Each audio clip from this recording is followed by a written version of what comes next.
so me kura madwen me so me ye man manyosem na manyosem na obia eye no obia kwa babia ne ho be dey me say dey obia kwa babia ne ho be dey Dr. Boachika so kan sembi maintain honorable Kennedy Japan menene wo mba porepore ahofefuo mienu ba mu abaako ena oba abaako enti maintain honorable Kennedy Japan but your family and friends and I hear well.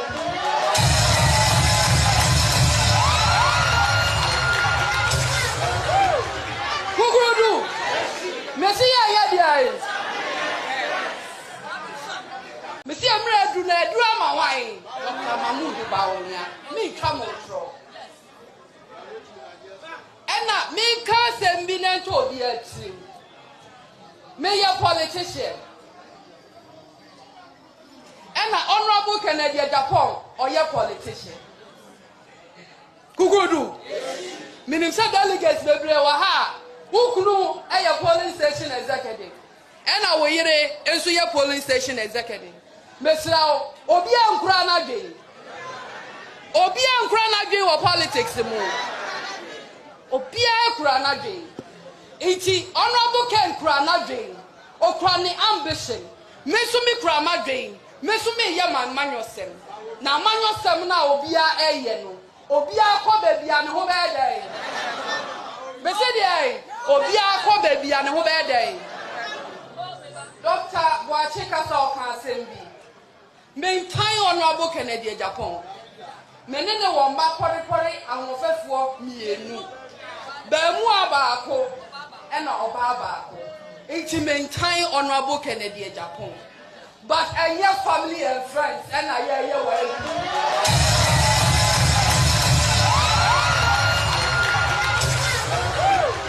Who go do? Messi ya Messi amre do na do ama wan. Dr. Mahmoud Bawonya. Me come outro.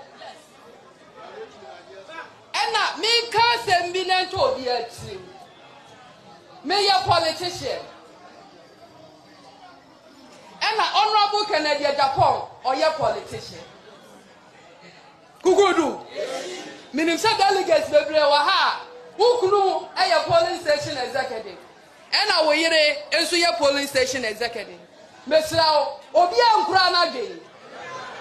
Obian Krana Day or politics the moon. Obian Krana Day. Iti honorable Ken Krana Day or Krani ambition. Mesumi Krama Day. Mesumi ye man manyosem na manyosem na obia eye no obia kwa babia ne ho be dey be se dey obia kwa babia ne ho be dey Dr. Boachika so kan sembi maintain honorable Kennedy Japan menene wo mba porepore ahofefuo mienu ba mu abaako ena oba abaako enti maintain honorable Kennedy Japan but your family and friends and I hear well.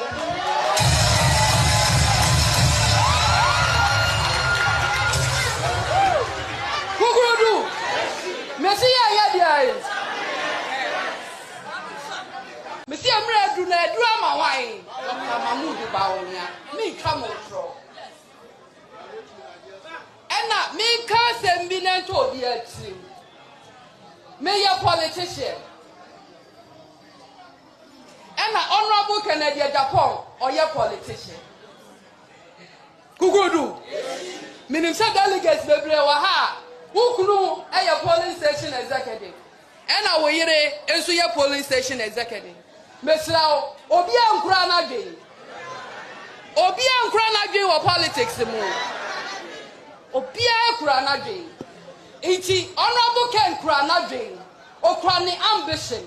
Mesumi Krama Day. Mesumi ye man manyosem na manyosem na obia eye no obia kwa babia ne ho be dey be se dey obia kwa babia ne ho be dey Dr. Ensemi ababetudwa wo che se enipa be se empem wotwen wo ha enunum ande so mabawura eye system ni mu a amfa eye ne kwan so nam so ema omo ede eye edibi ene sukuu subi aba betu dwa eremu enchemu ba okasie mo yeba kopiem ewo atoyema ntemu empanifo hweba mbon nsem so ewo atoyema ntem da to dwa se aposifo mo ye nuanom omonya yetamfo etie no omo enkamom na yenhwe ne yentu bone ho sa ewo man mu yeba kopiem ewo nkofa man so okoye Nigeria man mu ahode ye chi mofra ye chi nipa kosie no enkofam kura yesi asore ekoso nipa bone fo bia bawuru akwache nkora maako dumiensa emu ensem akoye ye emu ensem eba okasie mu ebusianfo ensem na Frank Ebina no pay yesi mu enkonwa yere eba besomo kasie afrifia pe aha aye Angel 96.1 Facebook nso aye Angel 96.1 Kumasi enemu opatase pure 95.7 afa Frank Ebina nso asoma ye kasie no wato apete ede amaye sanso information test pemman kuma wonyina age atuma ye kasie no pay wo bomu toto sansan enso emaye emeko bedaroma ayati wonsra so a no pay ya no ye dendende ye de kasie eba ababesomo Shanon senya mebo 23 kopem 25 ana boja atwere so wom kamen no ye de ekron so boja atwere so wom kamen ayadwuma de sonko a afibia na ye de kron so na afibia no wona wa kwantom wona atubata wona wo krom ye nyina ka bom na adwendwen kuro no ho ya bofoto de aboa ekuo no anas ekuo no enkan kwa na chechire nte no afidia no so aye 23 kopem 25 Shanon so penifo brani atu ensade from mmekobre so na tayachiri sanso ana the Church Bells family any ABN Ghana at the worship the widows a year 2025 the eba wa kwamu yambo 29 fia na dwumadie no ye de aircron so say ye emo anwa makre entade ye die ye hu bia ye je ade amayen maamem ye papa no makunafo ntino de kura bia betimi da banjire femfie sanso ana betimi da kopatas pure omo ebeje PFM ho a obetimi da fa homan so 0247 716364 0247 716364 momo eni nchemu bia pa bia no betimi ade afa so atun rubber PSC skakra bia fa sika koto nenom kodi sika dwa enje ba product odwa so unya enje eye cream ni so pribia eboaw fa chie kenso ewo ho aposo heba me chance onu mato ebo e pechontim ni dia unya do nwa so bia beboaw na adi wakagiamu abusafo emekwo eni Frank Ebina no pay wata ye chie nsema bro ensa so ye de eba somo asomfo no anase de osomo no pay ye me aboagera Costa Emmanuel Safuma afuna bo mechi doma ye de kase esomo afei sima be se dronu ewe ye nim fa oman mu nsem entumonim ye hye ensem no munchemu ase ye hye se erefri eye asantema wura ho otumfo se tu abebie ye hwe no mu se enne bibia ensi a Jumadia yere hye ne nsa anase Ghana mampanyi ede hye ne nsa se yenwan kusasefo ene mamprusefo amwo ye tifira apoya fam boko entawantawa asemi ya ka emaka den nansamwo afi anase afi bebe hye nase ana mampanyi ede hye ne nsa se wonu akwa praetia a wontrefie ema potobre anyifie mosuntino asem de den no ene de manu na odenimo nyam enne ni nyansa oborebore edema no wahwe ediye edi atuye nti wode hye ne nsa anokwa asatemawura nso edi ohye yoyo esom se twe ama asemi wajeni kakran efiri ye epu busuminim ho afei epu nim ho wo hia wo mo no wasan so atwe konkon kakra me busuminim ho ana wasan so ehyiom biem afei ne kra aye bosumi atwa kurai ana afei dia afa numienu nyina kusasefo enema prusifo mu nyina be hia mu ewo ye menhia petokese so awa santimemu na enemu ana ebeto adwasa santimewura dwumadi a mampanyi adehya ne nsa nyina rono nso wawie no na de wade dwumadi no ehya ne nsa na wo se wade mu amane ne nyina kwadan nti enne ana mpanifo bubu nanom kire se abrewa ayipuma kwamu ama santimewura dwumadi eya asomdue hu dwumadi adehya ne nsa no wade mu amane bodi nyina kwakoma eye Ghana mampanyi sasaransi John Dramani Mahama na eye ensem ene ma wodo bia ye hwe ewo ye amaneanum aye report ni mu bi key findings ni bi ebe ye chese efribre di dwumadi ne hye ne nsa no empempenso a wachim aya akwaduru ye beka nse progress made sanso anna eye afutuo bei anode mampanyi efa sa boko entawanta recommendations no sanso anna hye bei ene di egu akwan mu eno anna betimi amma mampanyi agina so amyehu the next phase ɛfa ɛyɛ bɔko ɛne ɛyɛ kusa sinima principal ntawantam tiɛnɛ yɛhwɛ no mu sɛ briefing no anasa report no bɛkɔdu ɔmampanyi anim na de ɔmampanyi so ɛbɛka ɛde afa ho ɛna no ɔmampanyi ahyia ɛyɛ peace council no ɔkasa de fa ho sɛ saa mentim ho ase asɔre wa man hodo a atwa ho ahyia no ɛmmoa ɛma wiase anasa bibrem ɛnkɔre no nti ana bɔko na ni wo hɔ a wɔde hyɛ asantema wura nsa sɛ wɔhwɛ na wɔmfa no ɛntumbi no saa asɛm a ɔmampanyi ɛka no ɛna no ɛntie sɛ no kyerɛkyerɛ mu new developments one is the pension for coup-d'états. And you saw what happened in Benin recently and Guinea-Bissau. And so it's something that the regional body, has to look at. Happily, we have an ECOWAS meeting coming up on the 14th. So I'm sure that is going to be a major point of this discussion. So it makes us vulnerable, when you have a conflict or crisis in an area that is so sensitive, in terms of our security of our national territory. And that is why it is important for us to, try and get a handle on the Boko issue as quickly as possible. I want to express my appreciation to the Otumfuo for the role that he has played. We came into office and the previous government informed me that they had asked Otumfuo to mediate. And so when I met him, he confirmed that yes, he had been asked to mediate in the conflict. And so we said, okay, we'll give opportunity for that mediation to take place. So we've been managing the crisis, sporadic killings here and there, waiting for the outcome of the mediation process. Happily, Otumfuo has signaled to me that on the 16th, he would come here to the presidency. I'll invite you, the National Peace Council. I invite the Executive Committee of It is any Ghana man penina order Santimeura Aseno, no sans to the watcher say, Asantimeura, Atonin Crasse, and the day a 16 team, Anna Obabe PM or a year a bankesiemo, na wadi amanyenina area share a oman penny sanivia, Yahuni Abaye, a tree, efa near and ebekosi a hunti, a aseda and the mass Santimeura.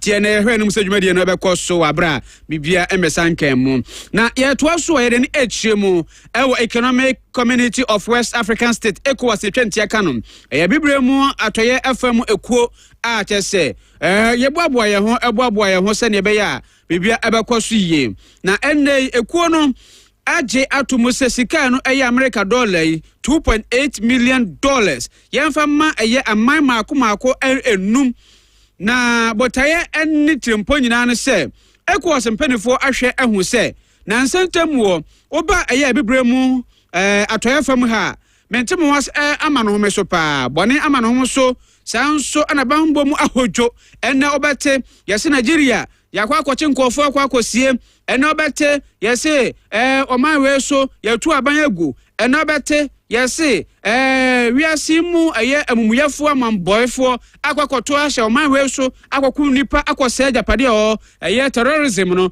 ni nyina nema hodo bi a ɛkɔso abebremu atoye fam ha pa ene nti sɛnne yesi da achi asɛm ti ene dokoto kodu ene agyam ho ahwani nti ne agyam ɔwre saa ECOWAS kuo no saa nema we ya bɔnefo sɛm ya nyina betimi akabom akoatianti ane yɛte saa ekuo bi sentinum saa ekuo yi ehwɛ aman enkoso ane yedie nti saa bɔnefo sɛm sei ama no so ɛwɔ mu nuanu mu bi entam ne kwa so mokyere hɔ ɛma baada hɔ makrama bɛka yɛ nti ɛnɔmɔ bɔwura ɛyɛ ɔmo futuo ma kyɛsɛ ɔmo ɛkyerɛ sɛ we every regional security fund ana omo abawuram akoyi $2.8 million say yamfa ma aman bi say Benin, Cote d'Ivoire, Ghana, Nigeria, Togo say sabonfo sama ama ma omo so ewo omo aman mu no omo nje no mo emfa nkuntia sa enema no nti ne gisam perifo asia na anu yai omo agya tumu a omo erema sa amaiwe na ECOWAS kuo no ebo omo epanyi abaso yewura bola te Tinubu se wotu sa anamoi na omo ehwe amaniema enso etima koso efa bo Nigeria na nsentam wo yese adusuafo ensore ahodoɔ manfo bi bowura ho ekɔkye manfo ekokosie saa bonfo sam na ekoso no basare so ene ahoden so ayewura Bola Tinubu efa so a enipa no bi wo ho a yegya wo mo no eno na ECOWAS kuo no ebo na ba so na ECOWAS kuo no eche so mo gina pintin pa na mo do mo gina se asumdie mapa ebekọ so a mo member state ni nyina mu ene nti omo eta mo member state ni nyina achi ene nti na enam so enei omo yi sika bia omo eche se yemfa kwako entia bonofo sem ene basabasa ya ekoso ewo saa eye aman entamu nti ene $2.8 million ane edi ama aman numa Ghana, Nigeria, Benin, Cote d'Ivoire enso eka ho a omo eche no mo edi aboa ama asumdie mapa enso etimaba ya to akase no so high Angel 96.1 obetimi adjoin ye live ewo Facebook no so Angel 96.1 Kumase PFM so ewo patase demu ho information centers piman kuma wonyina je ye kase na to apetia omo eboye ama mansan ate enka ne ye bawura mu ewo National Service Authority omo ede enkrata na se ensentwefo nhyiemu ekron so enra da emenam so omo adana di se okwa National Service Authority a omo delta ni mu yesi nipa bonifo bia bawuram amane ensem fata din bi woni kwase ekosesem no ma omo ade awuram mu na empanifo eche se nipa be sempem wotwe wa ha enunum 8105 personnel anom eche se do ma wura eyom pewuro no ma enu kwase na wose enka eba ne saa kura enam so emandra day empanifo de baba tuja eche se sa nipa empem wotwe wa ha enunum emu apem baako aha wotwe aduana de 1840 die eka do monsa so mo so se mo de eye no kura amenam so sa nipa be sa apem baako ha wotwe ne aduana no ya yi omo afrimu ya suspend omo kakra ewo system no ma ye nhwemu mapa ade akoso na nsantwefo nhyiemu andada ekoso Director General edema eye ekuoi yewura anas awurawuru dela sedo wonu ne kasa ya wodi tuya wache se irregularities sa omo identify ewo mo system no mu no ade adroso pa tes emwa na sukuso a omo hu se omo tu sa anamoi University of Development Studies UDS afen Ghana Communication Technology University and also eka ho ana afe Akenten Apia Minka University of Skills Training and Entrepreneur Development Amsterdam no so awoye tanaso ya omonso eka ho bia omo eye sabonfo sem ne be eniti saa yesu kusu makoma yensen emu anom eche se abribia no emu graduate no mbewe school no ambe national service no se nipa be se apem ana bewe school Amsterdam ombewe a omodo mbekọ eye national service data no so monkoye service a bonsa ebrosa eti eno ana eye authority no ahwehwemu a mo hu se enia bi ekọ ntino no ena bi wo ma suspend ebu nso hwemu pa ekọ so am edomadi ede a kire Ghana for yentie eye awura sedo enreden sentwefo nhyiemo ye ede fa sa eye bonfosem ya ekọ so ewo mu data national system ni mu no. Number of students who have officially graduated from the school, and we compared that with the number of students that they have submitted to us. And so when you do that, you realize that some schools are complicit in this whole thing. And I must emphasize that it is a whole huge cartel. Due to the outcome of our very detailed, thorough and comprehensive investigation, we made shocking discoveries that resulted in the flagging of 8,105 individuals in the system. Let me repeat. We made a shocking discovery that resulted in we flagging 8,105 individuals in the system and 1,840 individuals have been completely suspended pending conclusion of further investigations by the security agencies. The investigations uncovered a number of serious irregularities being perpetuated in 3 tertiary institutions: University of Development Studies, UDS, Ghana Communications Technology University, Akenten Apia Minka University of Skills Training and Entrepreneurial Development.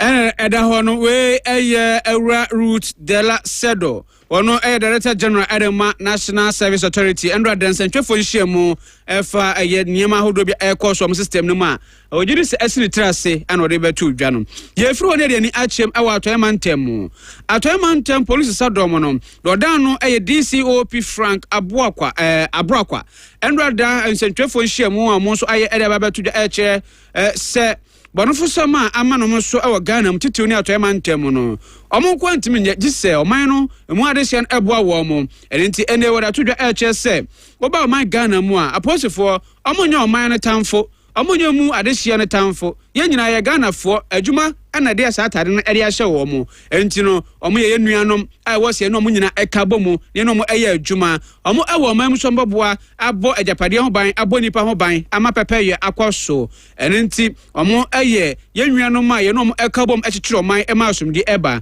na emu ye hu omo se omo eye yatamfo kurante finadi koi ye nhwe ne ni aposefo nyina enkamum ni dwuma na ye boa wo mo a eno na be mo dwuma no ayefo papa eno achi ode tadwa kire se ye ko buro nyan mu yi omore nhye mapa ede gu akwan so a chese traffic ho ensemo afei bonfo sem nyina no omo edomani edi akira chese omoboa ama asomdie enso atimi abapa afei omo ehwe no mu se omo adwuma mapa ama eniema hodo bi wo ho a ene oba Ghana ha atwate vigilantism ene sa robbery sa ne manimani nyina no atimi akwa fom yentie DCOP Frank Abroakwa ne nsemo de tudwa Mawa, omu yedipa, bedroom rebi no, ebia, send ye nema bekono, no, any animal, and answer kuma for, and so when the best friend, the very due process, no, Yamano, any juma. My advice is, send you move baby, no, say, Lucy for your juma, and I beg my for have no more juma. It don't many be on not in a yet, if you also are not from so number. Ya sisa one book no na yeko ya process enema sa no man ye best friend say ruwan money e bi si wa na me ka say no na me de futu so ma minuanom o ma be eduma wa say ahanu ma o be o mu ma embra no eni o mu ani o mu eduma ni experience o mo nya no over the years e o baby o mo aye eduma no omo famra emebe ewa we DCOP Frank Abroakwa wono ana akwa atoyamantem oye post panyipa ewo ho na wore sansam tudwa we bra na ayiem omo enya police aso foforo kra no mo epa hontuma ewo mpoho arode sa ensemi ede tudwa mpoho mansi ne mo na yewura Kofi Bento MP mpoho na wono so dwumade no waase bi wono so eka atumu nkyene biem se yennuanom ene apostle mu nnuanom ene Ghana fo etimi no mu nyina enkamom atade na hyemo no yamfa nhyemo se mo famra mahunahuna Ghana fo na emom ye de hyemo se mo mra no mo boy japade ho ba mo nipa ho ban twehwe no manfa mahunahuna Ghana fo entie sene emrahye bwani no wono so eka ne nsem mo fama na no ba ha the best one say one can say so when police atale kuwa ye na se ye atale na ye ko ye man don onye police atale a obi antu hu se ye police so be bia aso a wo ma ko no se won na wo pepepe won want na asofin mama wo intimidate because police atale e shebi e bia dia me be yo we be ye na te se flower ba do no te se o se ye mo so ye no ko the best o me na ya mpa tunde na ya mpa ntira na ya mpa ise ti aye na o sie mi se ya hwe a ona mtuma police station ni so yes abeka ya mesre ni se we honorable Kofi Bento na busafo ekotie ne no etwa to kra ye na okofo ache kwasi a otoso 9 ono yem divisional chief wono nso ekasaye no kasaye efa galamse ho sene galamse ese omonsa ase nsu ahuru won peso no so nyina ene so mkonkonya dem no mgu ensa kra abosume won peso mbeba ni nyina ye abufu abomu sanse galamse no ase omo ensuo no omonsa ase ene omotena bre nyina yentie sene nana enso kire ni nsem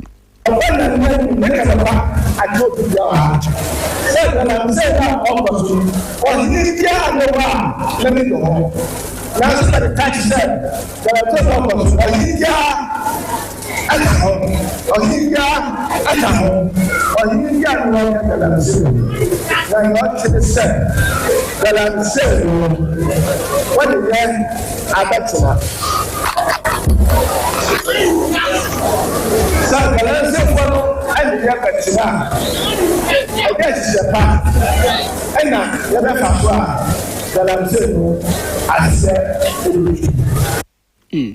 We ayem divisional chief Nana Okofo Ache Kwesi Otoso 9 and Abusafo Ekotie ne yegyina ne ato nkra ba eba ekase no yebekọ eye amanone.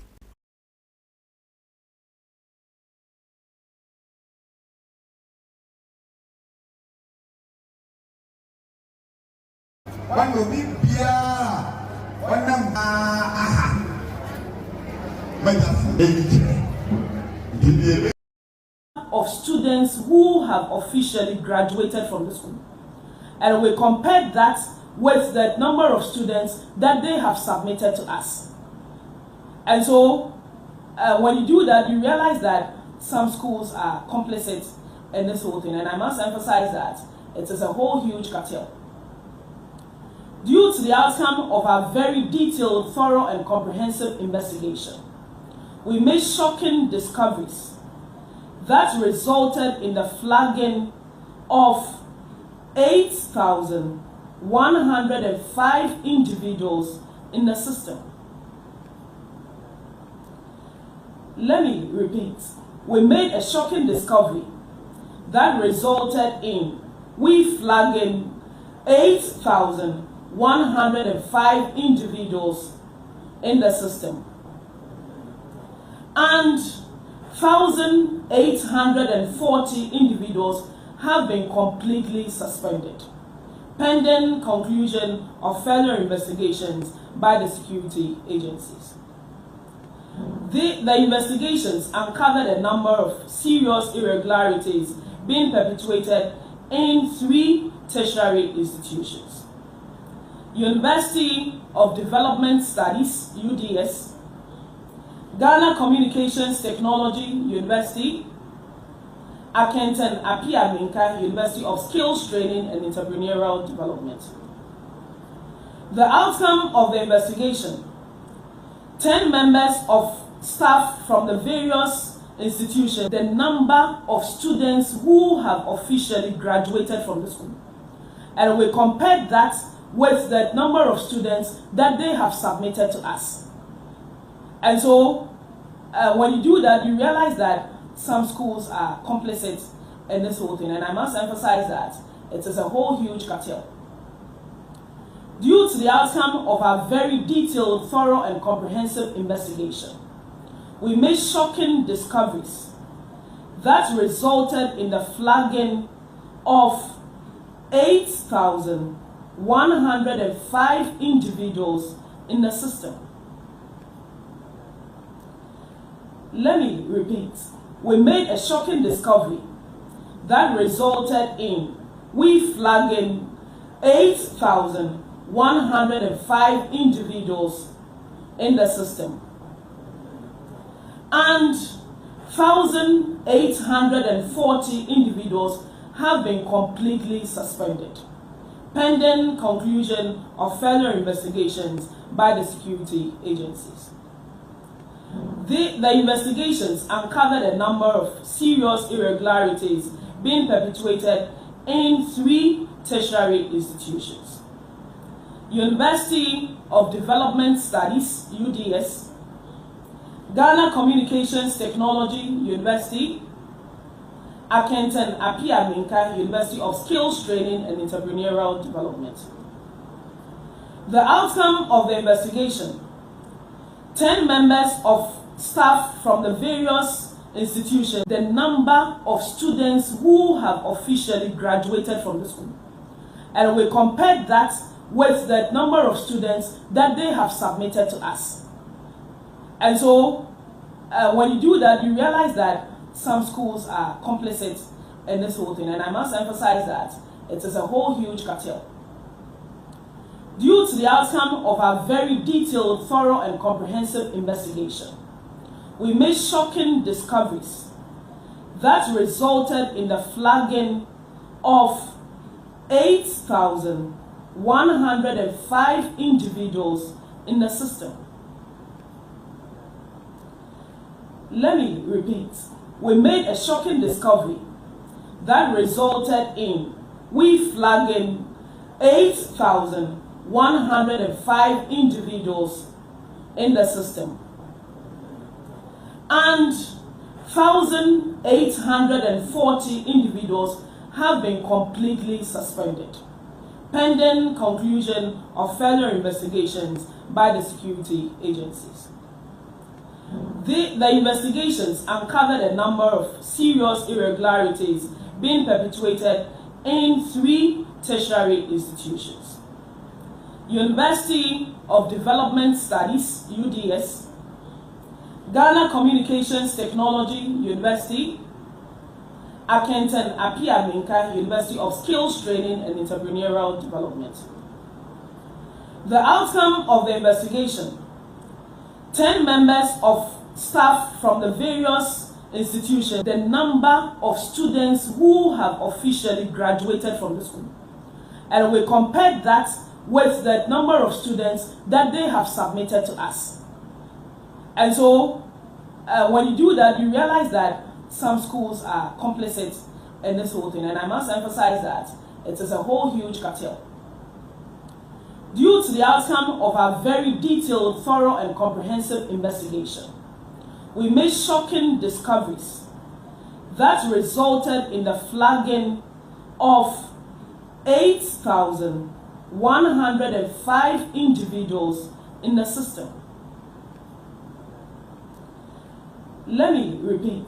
We made a shocking discovery that resulted in flagging 8,105 individuals in the system, and 1,840 individuals have been completely suspended, pending conclusion of further investigations by the security agencies.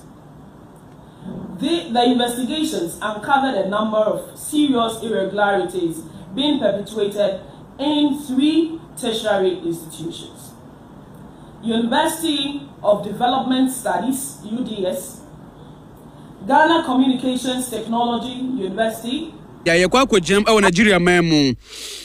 Eni pabonifo ya komasemi a mo ekwachi nkofo kosie efro mobusuafo agisika bandit foi. Omasa ka omo biem amenam so makwa akobo awura aye kwaji state e Nigeria memu. Asafo a wofre no Evangelical Church or Winning All. Mokobo wura asafone mu ewo ye as kiri. Enre ya amama kwache eye enipa maku dumiensa edomo ekọ. Na enye so mkwa nkwafa na hokro so ka sa pinche kwa so tutu kwa so sansa na bambo mpanifo ewo ho. Emenam so yesesa nipa bonifoi mu enum ena tuo kasa oma ye nyame dia. Afro nkan so tuo ka omna nso mo de omo nam moja hwumu e de adwane. Ni nyina mu omo chi eye nipa dumiensa.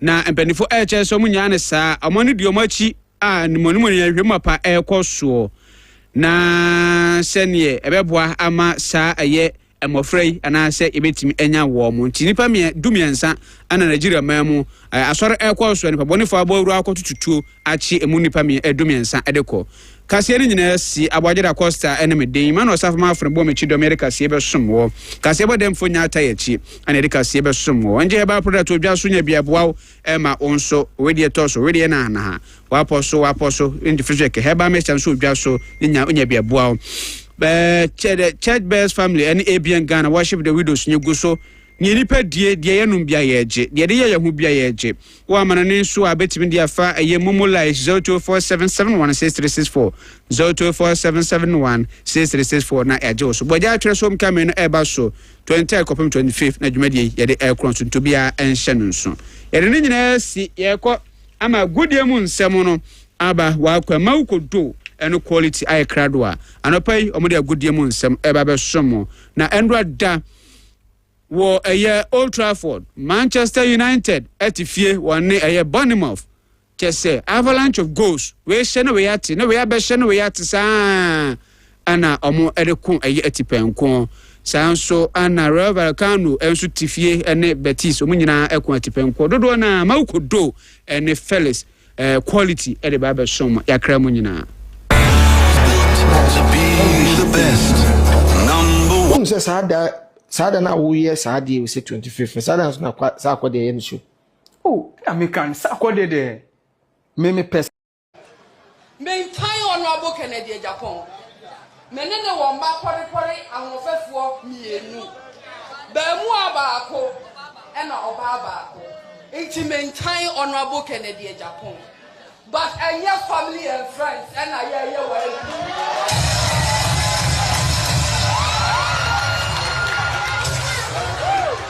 who go do? Messi ya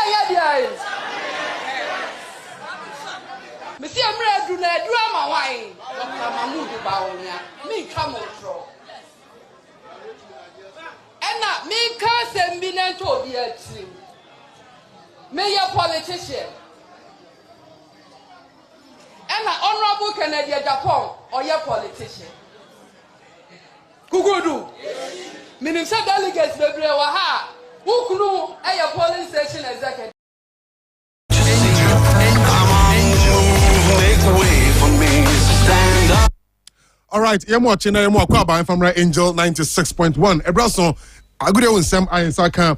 And they Badino a warm up and pay you SMP de bro if you sam and I'm on SM Black Galaxies and South Africa game no baso and press conference no and Sam and akosua nina and so bro afe yebasa hands and mufra and also house of folk Abrante Muhammad Hussein Efe no atimi apanishe no and other stories and pay yabuano obete ansana ya sorry. Okay, yabakwa mono na fe amono nsem no ade atutwa anno Old Trafford na eye goals galore Manchester and a bam of a gamer and wetime cross no nanya go game ketwa kura eye 4-4 and a game no and so etimi ende ye Antoine Semenyo eko best 7 matches na onse go and from an team enra wa break is our drought no and a biasu etimi akosua enya sem ketwa kwa day and a free Chelsea also eba and a biasu etimi akos Manchester coach no ese pressure and so and as a pressure and so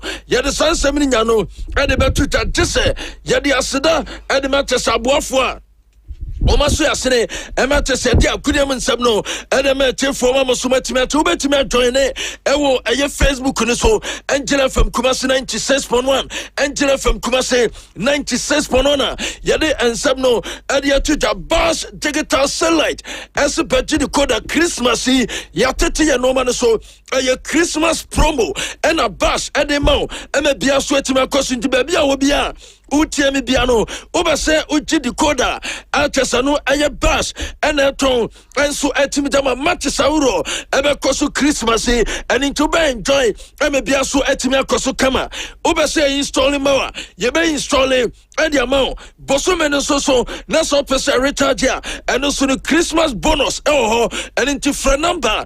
Mede baba tutai na bash and recharge odi code an amount odi bin swa obeton e di amount and the biaso etimi akoso the number no ay 0200 050848 0556 287757 yewa Brepo Junction ship mu Kotoko Junction o ena benya basha ono bekasa ena biaso etimi akoso makion say brane bedidi Christmas Oni abusiafo no ema to kase na chese munidi ema pono ema chese noma enkoso ani to pe baby atena oni abusiafo no tena moni beje no ayema Kion restaurant ena mekan fo ade ema ye ofufuo ani light super chese ya bon kwan ne pa abedie fili ye pa sanso ena chese fufuo ani abunabunu kwan eno so kwa obenya bia to na wadi ye banku ne tilapia banku no okrosu ya boba iram pesi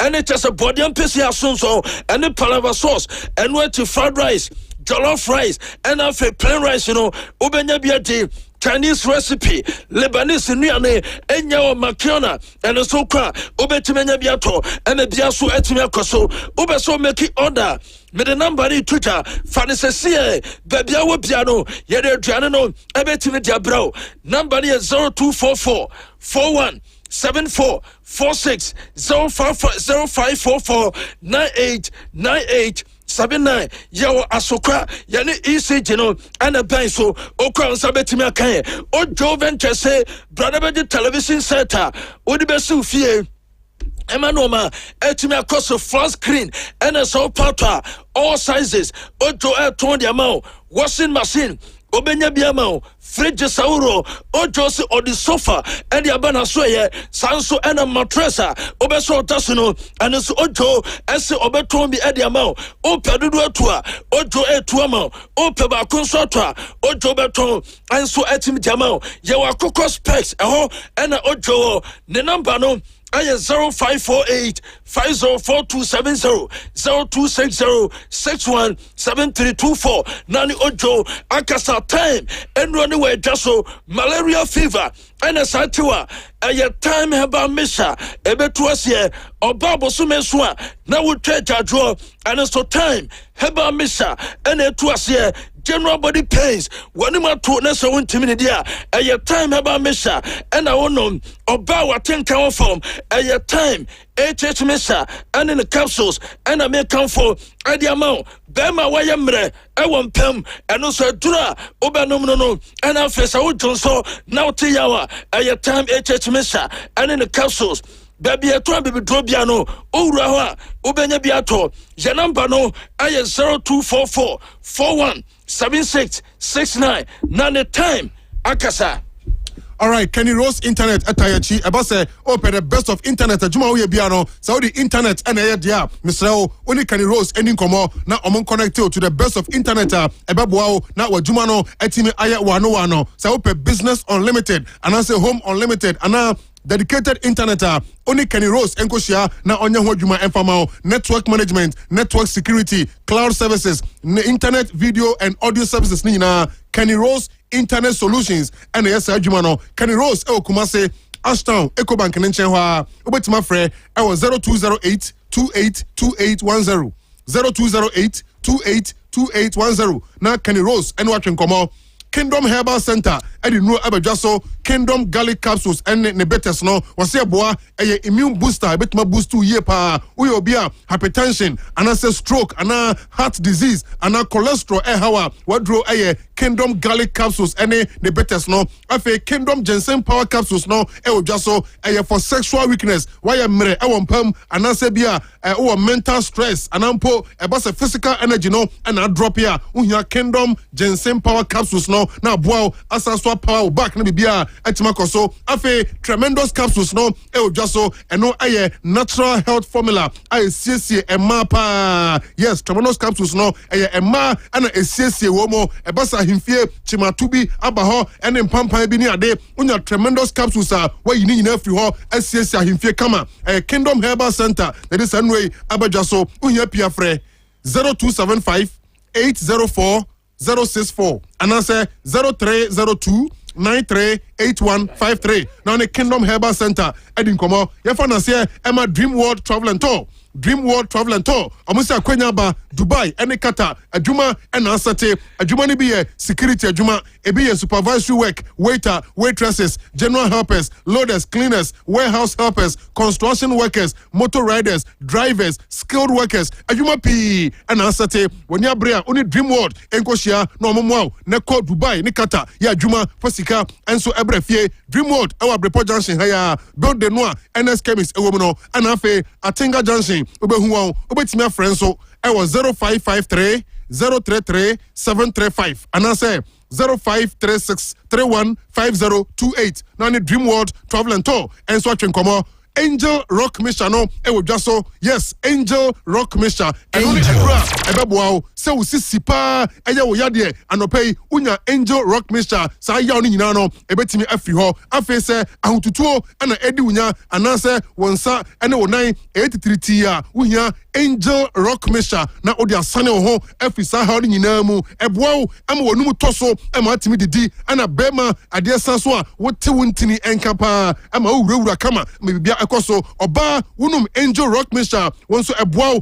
prepare for that match bibia obetimu depa Angel Rock Mission undi 18 years men ko ho uyo ba wa fafuro anase o ma oba no fo a men ko ho kra e wodwa so uhia pin so a na wa frɛ 0244 719230 anase 0244 186612 Angel Rock Misha ose akokora bedi abrewa bete ede asano ho ebe bia so etimi akoso kama enra na eye goals galore ewo Old Trafford masa na na yasa me catch say Manchester for na nyomu ni sa me catch o ba bia na unyini inti sana tie atese enya kitwa kwa ye kona ye de amono nsam no ede atoa so ede amamo eme bia so etimi akoso kama enra Manchester team ne start ye Manchester toto na fusene nkebia Manchester kura no ebese mo ede atia ayempune bam of team no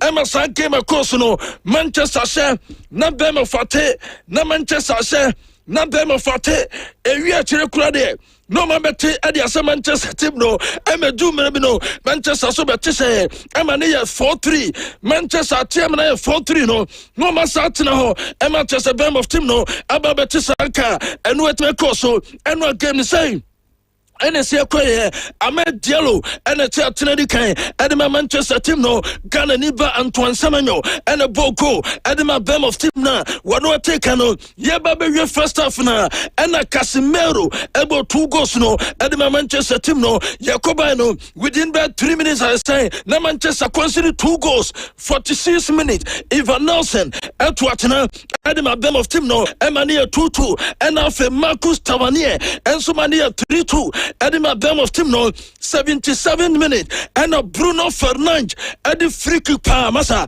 what the twatna Edima team no and Sana Matoyas Cunha as a 4th goal Edima Manchester team no Yelimsa we just a time no yet the near team from den is hey adi Jubani Nasi Yawi understand and renting the day and it just a early junior Krupe Wano Antekano Edema bam of team na Ekaka Krabi and Komusa say Nemom nyamedi enwo fofie Manchester kema enu etime course no Manchester team no draw yede wansam no ede match for say table no serious akwakoye Arsenal team no adaso edikan ono ewo 36 points eno dakan Manchester City ewo 34 points Aston Villa ewo 33 points Chelsea Bobokono enso toso enai ewo 28 points ono etoso Crystal Palace team no etoso enumo 26 and na Manchester United and from that also NCA Manchester team no and from that Manchester 26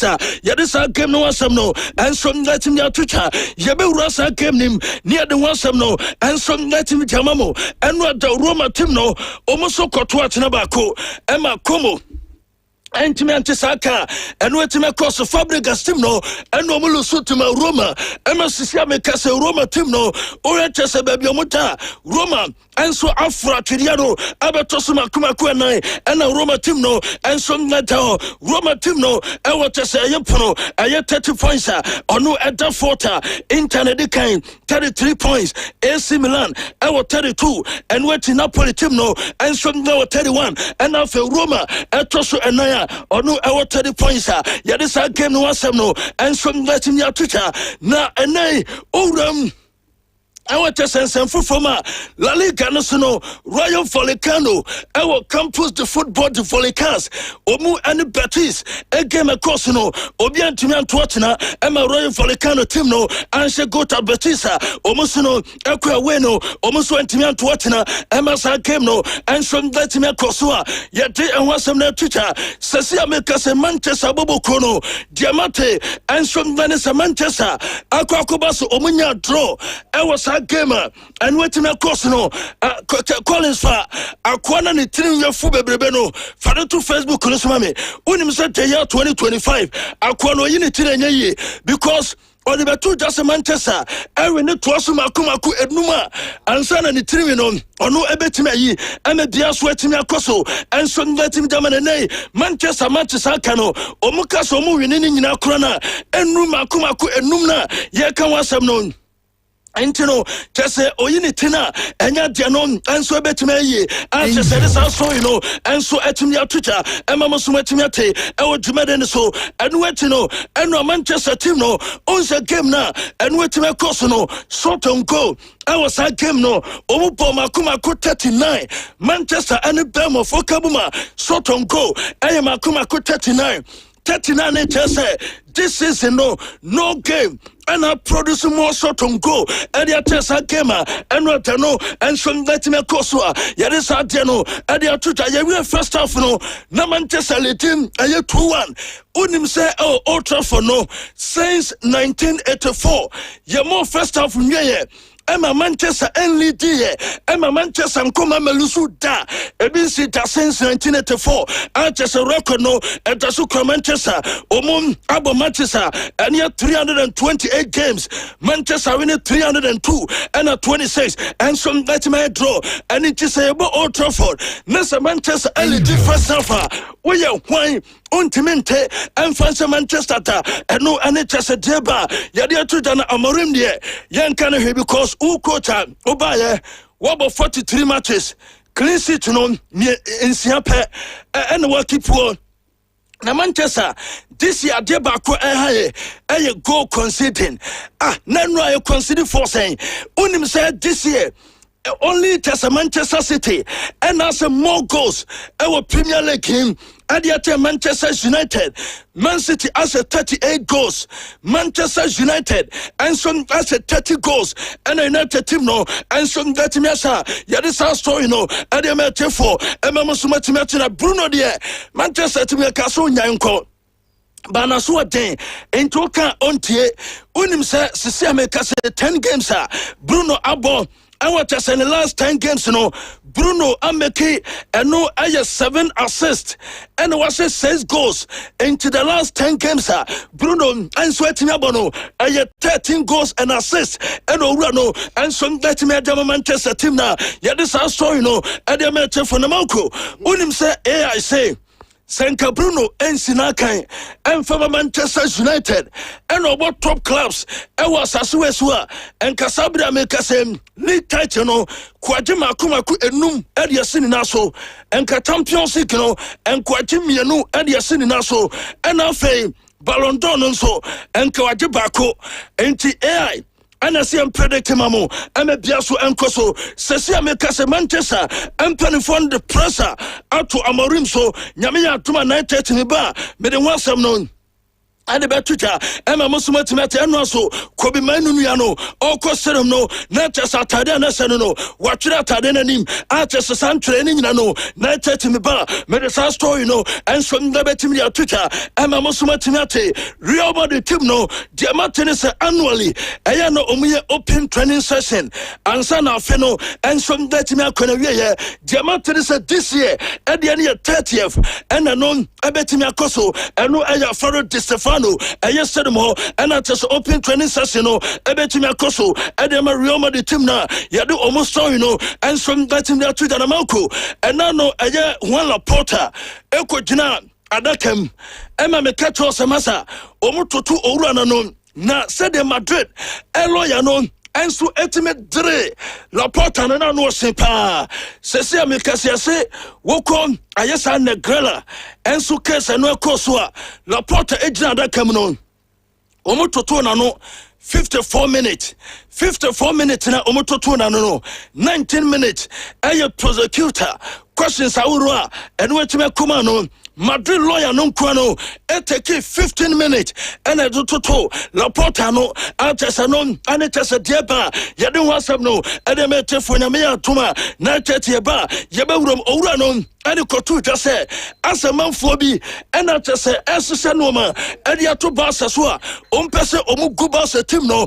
anima se anunti and the name almost has number 2 just say basa to sika and so adima referee omu edi games all league Manchester to us no and they met for Gabriel Magalhaes our Arsenal team no the Martin so no what have you known to me Siakai and from Arsenal team no and no Aya Rosama said Jonas team no and no Etina Tuma you don't want some no and they met for Chelsea Monas governing some in Newcastle nebo Ozi Masa jet tetri no and I just said Juma detri no and yet my kid rock a bet and it just back when said Dan Ben say when you just the lungs no and it just a rip when you're broken rip and ya Dan Ben ebe to Messia kind and some letting jama a Newcastle team na ya this had no adia tuta Enzo Maresca TNA Enzo Maresca say Uchase wabre sede bia osia kanwia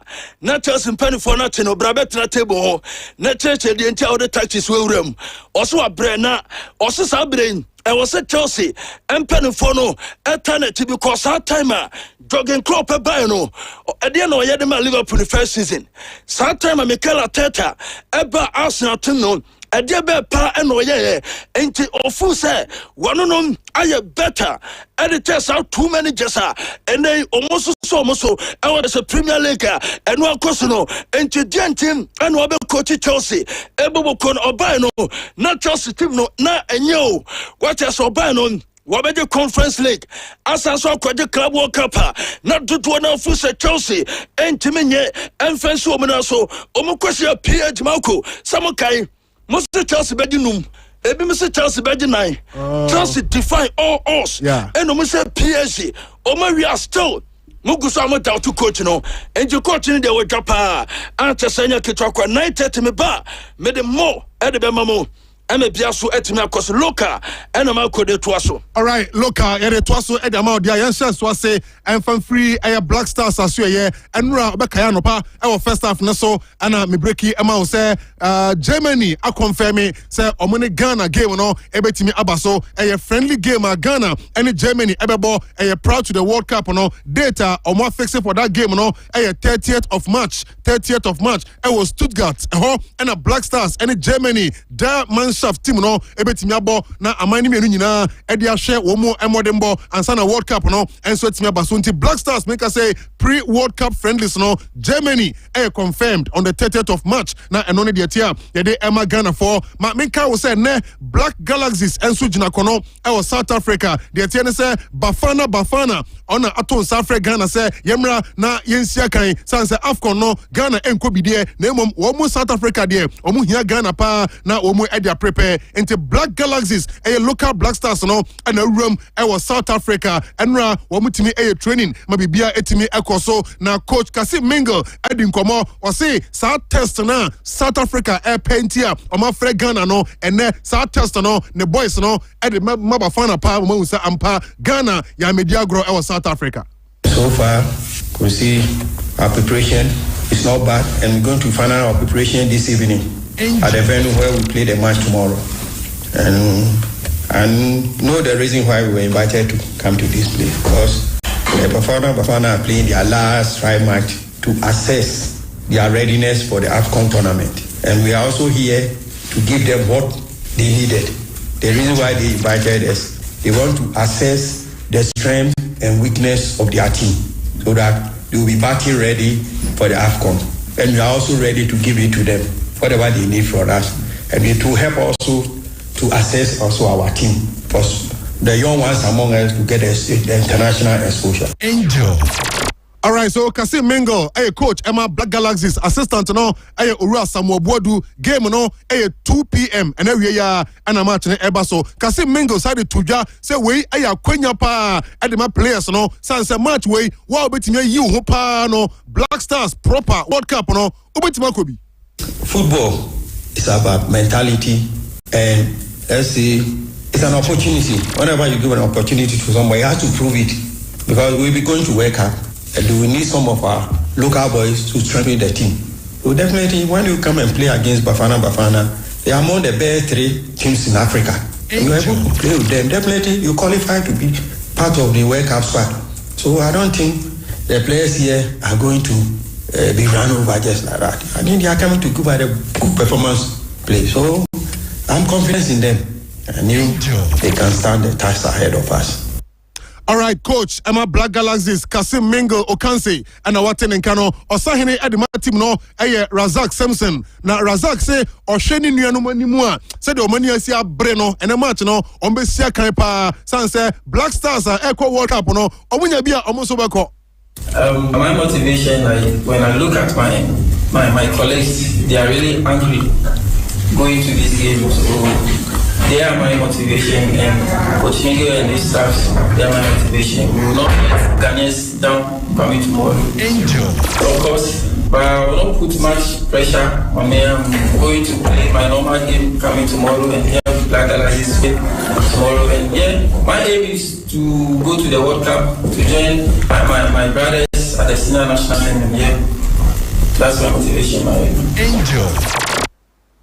All right, and we have Sama Razak Simpson, captain for Black Galaxies. What they are to coach Emma Bafana team no. Ura Hugo Bruce. Now I say Neniaje Sempanin for Edis Amachi Amano was the opponent no enye too strong. Enunti game we krano ni players be a preka crash or mono on for momo date omako prabia Afcon krano woman. The game of tomorrow is more a training game than a selection game. First of all, I'm happy that we have a game, even it's against a team who is not on the strongest, but we have a team and we have a game, and that is important. So on the other side, I can leave some players out of the team because they have little injuries, and I don't want to take a risk tomorrow to let them play and having a more serious injury and maybe miss the AFCON. So again, there will be other players who we will give the opportunity to play and to adapt a little bit on the Bafana way of playing. Okay, so Hugo Bruce and our ten and Kano or your coach Emma Bafana and then we 2 p.m. and Omani Ghana and so Airborne Nasa Netia. Away from that, young consent from former Ghana Football Association Vice President Ura George every year and in Sembia Tuja say Abai Ayadie so this Sika Abesha Ghana League Nimu Name Satam way and I was buying a press FNO Emma Autonomous League, Yetimi Bo near D League, every FN in some Nema League, a competitive. Sans say Yeni Brebia Yabo, a Ghana buying the Disicabasha League. And a football for today, thank God, it has to take the government of Ghana to sponsor the Premier League. It is the government of Ghana who is it is the government of Ghana who is sponsoring the Premier League. It has to take the government of Ghana to sponsor the Premier League. Maybe I can see a buying or a student or sponsor. And even me, I will even ask for more for the club. I will still ask for more. And I think that because FNO a certain burden out of the club. To me, I'm not against it. I'm for it. I even want more for them. The only way I'm one is that sometimes I feel so sad. Football on sometimes between now and before. Semi-autonomous league or autonomous league. Now. And then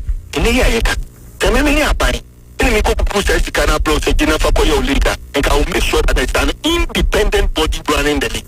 I'm telling you, the FA will have to take its hands off completely. So if you cannot get money to run your league, I will get an independent body to run the league so that the league will be competitive.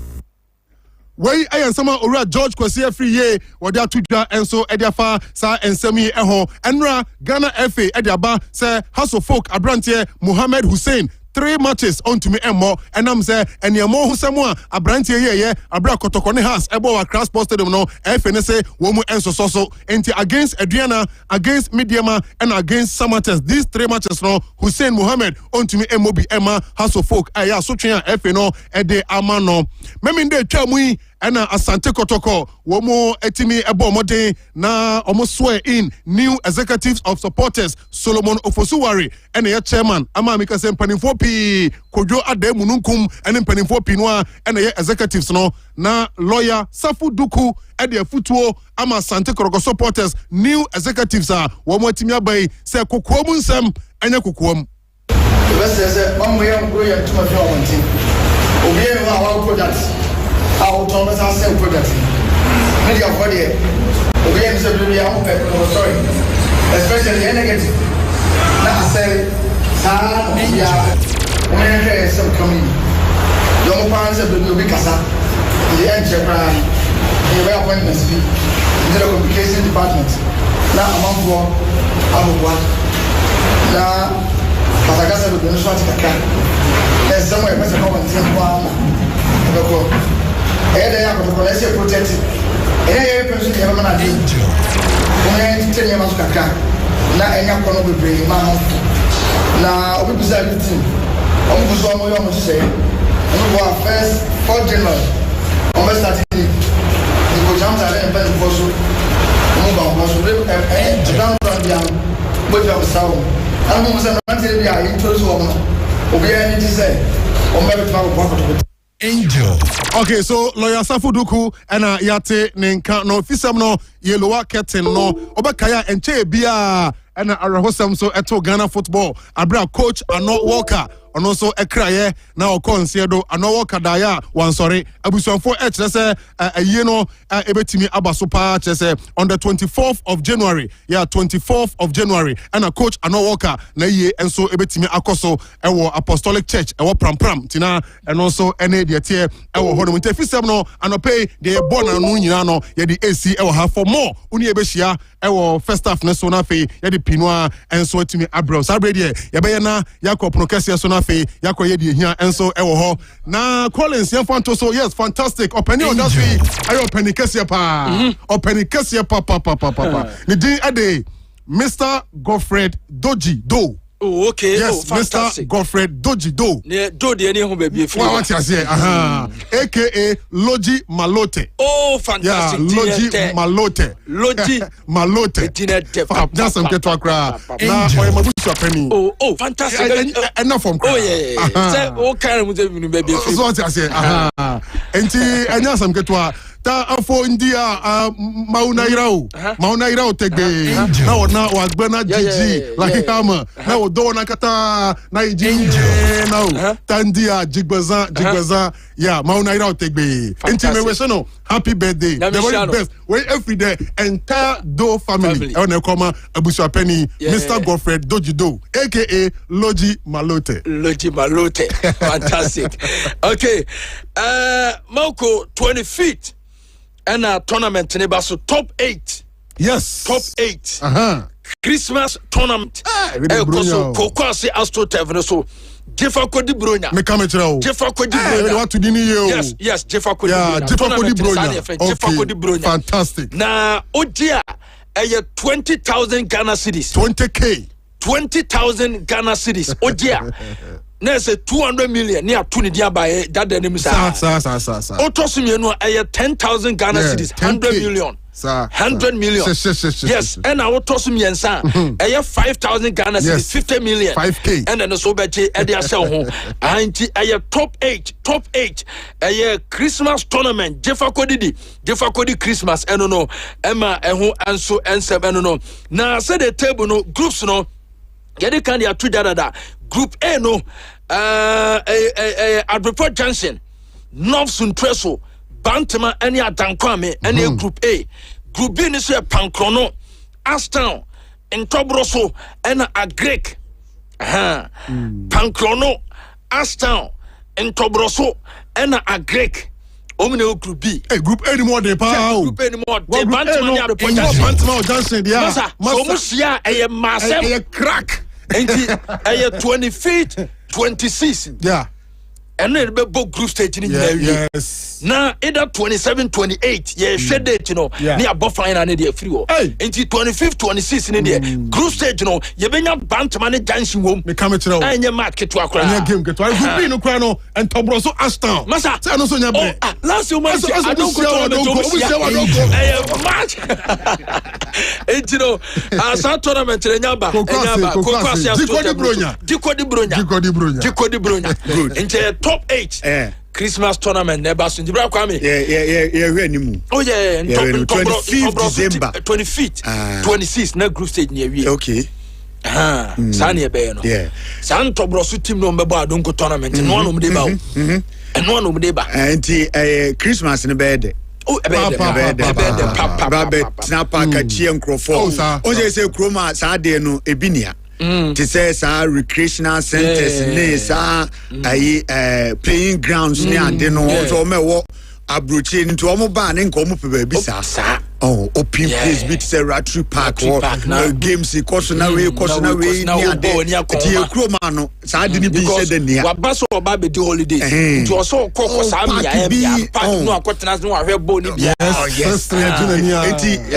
the park ni na be kokko asia so 24 26 25 26 na ya shase o me fra brutire ba ni nyina anopa no ndu de na ma tisi na shase Ghanaian game mo ma me games ufra brutire ba tie ba kokko asia so tep no so na be game 25 26 okay na fa tournament no enhyehyɛ so all right na makohu ayu makohu odi4 yaso hey say makohu no odi4 yaso fantastic hey ai makohu no makohu odi4 yaso now beside the famous story beside the famous story of odi4 yaso ai enti u beside say den na permanent mi anane u beside say ada no say the mako kan no say wo mu dwagu no so odwane free kromo do ansi kromo bi o so me kan say ma hu ni bio say no ba ready be preach no be preach already wo ansi sunya no bio tachima okay boys in nsa kan pa sa ada no ohu say boys in nsa kan no sa ada no enka ne ho nto no kra because na first publication now are you okay now why a lot of publications or can send bebre ni mo betimi aye ni ade enti we nu nkrofo hu say also munya gidie o carry eno m koduru ho ye koduru ho ya so se ne puma yi ebedane ya so tamko crowd not see crowd watch puma yi na ne wo order about for tomato free chemian kwanta ebi fra worowa o tomato about ba be hwe paki moto only for the daso no it was on 7 July 2010 was say priest rod turned into snake obisa question and was a pastor runs for cover after Yahweh chant failed to transform stick into snake. Run for cover. Hey. Yes, it's a ni nyame na ye na emza na se ye. Eno timi dwade free kromo. What the man for dwene be dia. Me free ha. Anopa no morning no. Me free and obi send me picture no. Oh okay. And was sending me link. Say deep asemu na mo kana kete sa no. See asemu see you know. I said some good one. Suppose if we are macronum sa da no. 15 years ago. 15 years ago. 2010. The famous story. The famous story of D4 Yaso. As I'm reco. 15 years ago. All right. So ba matise ebonowa enso sa kasa biem. O say o say 25th no. O bompaye. Say e bi ensuo ni ntimi ma.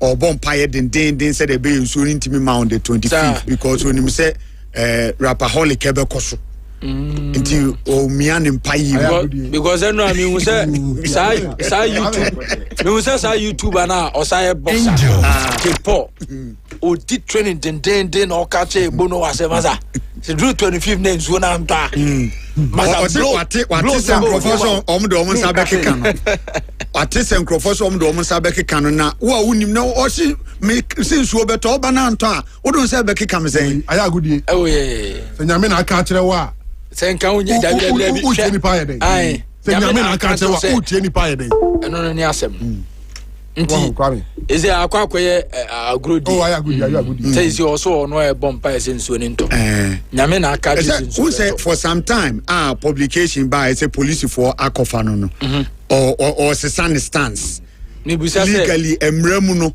onso o shase me hu ni video bi ana o kan say on kan kire obi a say on koton na japade ana say on koton ho ne ma because o kokota obi betimi a charge no say 25th o kan kire ye o share bomigidi say o say be koton me ne ma me ye say nti duru ho ne sa ma ye betimi asonmu amana yi nti atie no say oyi ni tiri free legal ayi tazel no ase kaka na you see say na sem no kai no so can they be diagro because o say o be bompa say nsuo ni nto no wa pens no ni ho kwan so be bompa say nsuo ni nto o say ak no kra na nya ne ak o build you sa Kanu ni sisi nsuo na no omo ye ntu okogina no aye video.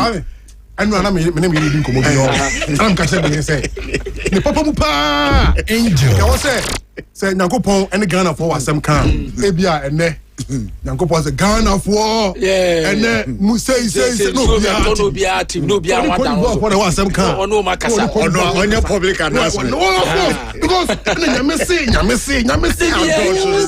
omo de nyame asem no yes nyame fa no bo onto ntem de bo nda sukuta nyame nto obegja ono aye de wo ye nyina o meka hwe nti by ya tie wo ankasa wo ho nyame kasa kire ni kasa nyame na o kasa da bia yes o kasa ona e bia onye wadun so obiti pay attention because bia na ye de o kan na ye odi na o mpesa obeye ana wujidi say enye o comfortable zone what you say honam ye o de honam ye o de da bia o ne nkrofo nyame kasa wontie tie wa woni tie wa so nyame no kasa yes adia nyame ni Ghana fo nyina bia Sunday anopa na Ghana fo public announcement ye tie say eni bia bom wo ne nyame ni be yes de oyi nyame na ya o Jesus for me nyame kasa angel Bavitia Acapella Derek Round Lottery Company Limited or a sub agent or Aprepo Junction Round Lottery Company Limited Derek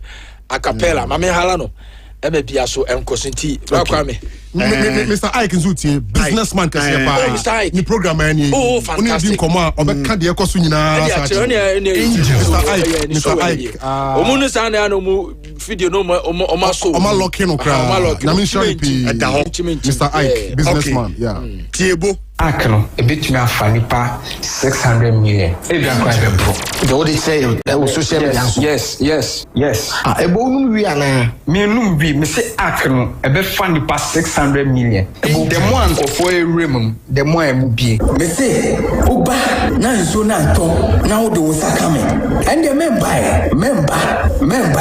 unim say yamba member say uba nso na to hands go touch me and the member you don't believe it that's why you don't want to come. Oh, American sakode de me pesa akode ase. Me ka say ni show ni tiana we dabi. Me de me hu e na me ye hu djuma. 25th nso beto.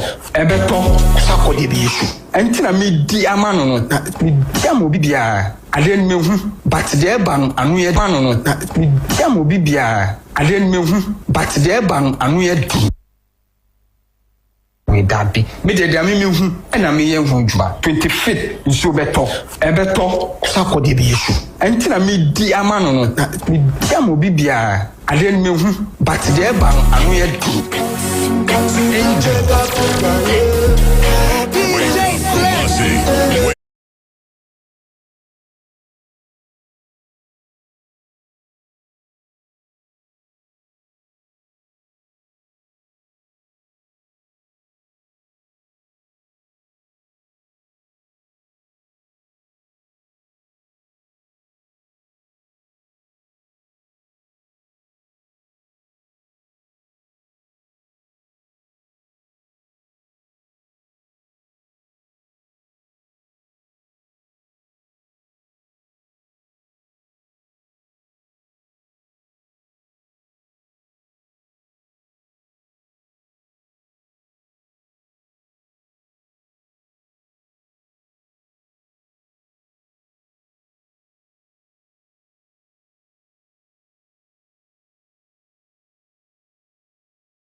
Enti afe ena aso no. Ene eye bronya. We are in the Christmas from January through to December. Enye easy. 2025 yinko an. I said any we are say box. And now go be catch him say yen create some day be na yen rest ansan ewura 2026. Because 2025 has stressy yan kasa. Okay, this one is coming from DJ Kwaku Slim featuring King Paluta Bronya. Good morning to you, DJ Slim. All right, and I would do our diamond. Happy birthday. Happy birthday to you. Enjoy the blessings of the Lord. And the 16th day of the month, December, in the year 2025. And you see, the Lord has been good to you.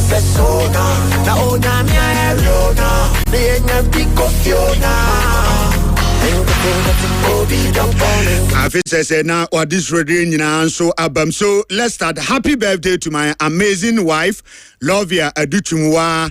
Wishing you all the best. And this one is coming from your lovely husband, Dr. Douglas Manso Tontokrum, and I say, yeah, wish you a happy birthday. So happy birthday to you, Lovia Aduchumwa. Today is your day. Happy birthday and enjoy your day. Happy beautiful birthday to you. This one is coming from Obofor in Frankfurt, Germany, to my beautiful daughter, Adwa Safoa Owusu Boateng, a student of 3 Stars Educational Complex located at Sepe Wokrum Kumasi. May all your dreams come true with good health and prosperity. So happy birthday to you, Safoa Owusu Boateng, ene eye o birthday. So we everyone kasa o papa Obofor in Frankfurt, Germany, and I say we show a happy birthday.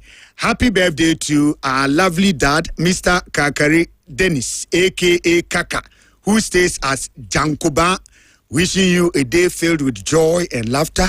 This one is coming from your daughter, Echan Adepa and Dufie, and I say I wish you a happy birthday. So from your daughters, Echan Adepa and Dufie, I say I wish you Mr. Kakari Dennis, aka Kaka. And happy birthday to you and enjoy the blessings of the Lord. Okay, so we move on. Happy birthday to our daughter, AC.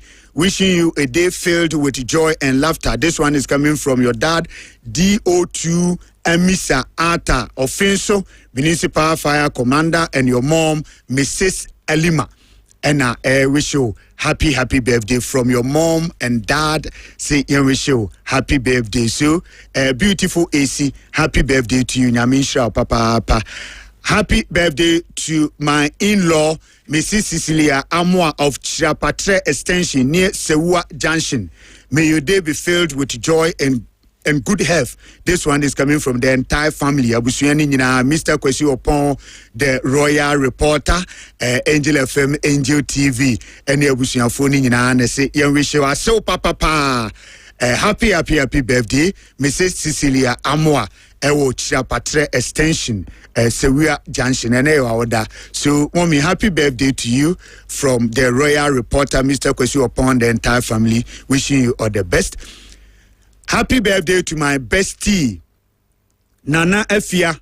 Wishing you a day filled with love, laughter, and all your favorite things. We every Sky Face, Angel FM, and I see and wish you happy birthday. So from our own Kwesi Sky Face, aka Collins, or say and wish you a happy birthday. So happy birthday to you, Nana Efia, and I mean na on count and so. Happy birthday to my lovely son, Israel Opon Nkrumah, a student of Rich Guide Academy located at Besianse. Wishing you knowledge, wisdom, and understanding. May you never lack in life. This one is coming from your parents, Mr. Nkrumah and Madam Lovia Awua. And I say, so from your dad, Mr. Nkrumah, your mom, Madam Lovia Awua, I say, happy birthday, Israel Opon Nkrumah, and happy birthday to you. Happy birthday to Awua George Senior. Wishing you long life and aiming to all your dreams. We a free Eja Obo and all Grace TV workers. And I say, yeah, show happy birthday. So from Mr. Paul Obo, see you Grace TV. Any TV ahodwaka or no kwani TV ukruma say che otwumi.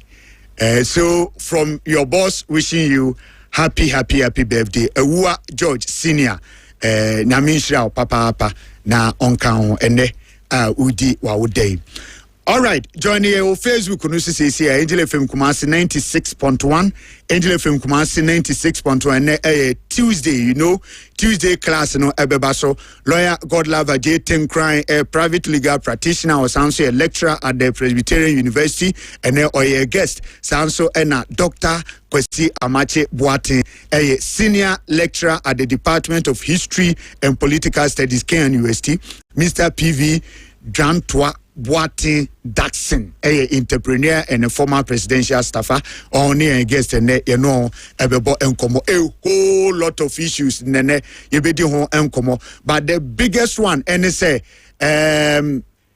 Asantehene Otumfo Osetutu the second, and ye say the Boko mediation report or best submitted to the president, His Excellency John Dramani Mahama, Enra Mitesena President Kanwasem said the Ekoso Ewo Hono, Yadia ni nyan pa anti was it me hwe na yepe asumdwe ene ochine yai. So ene ye ni mu say committee Santimerua ena idea ni mu adwuma a omo ye edefa de ama Boko mamprusifoɔ ne kusasefoɔ bɛyɛ sɛ mfie so wɔnie ɔmo akoa kunkum ɔmo ho no ano ɛkwan bɛn ne ebetimi afa so a yɛbɛpre asumdwe ɔbɛkae a Nana Adodankwa Akufo-Addo abrɛ so saa ɛna the Asantemawura ɔhwɛɛ na dabon issue no nso ɔde kɔɛ na asumdwe ɛho nsɛm no firi so ɔkae ebesi nɛ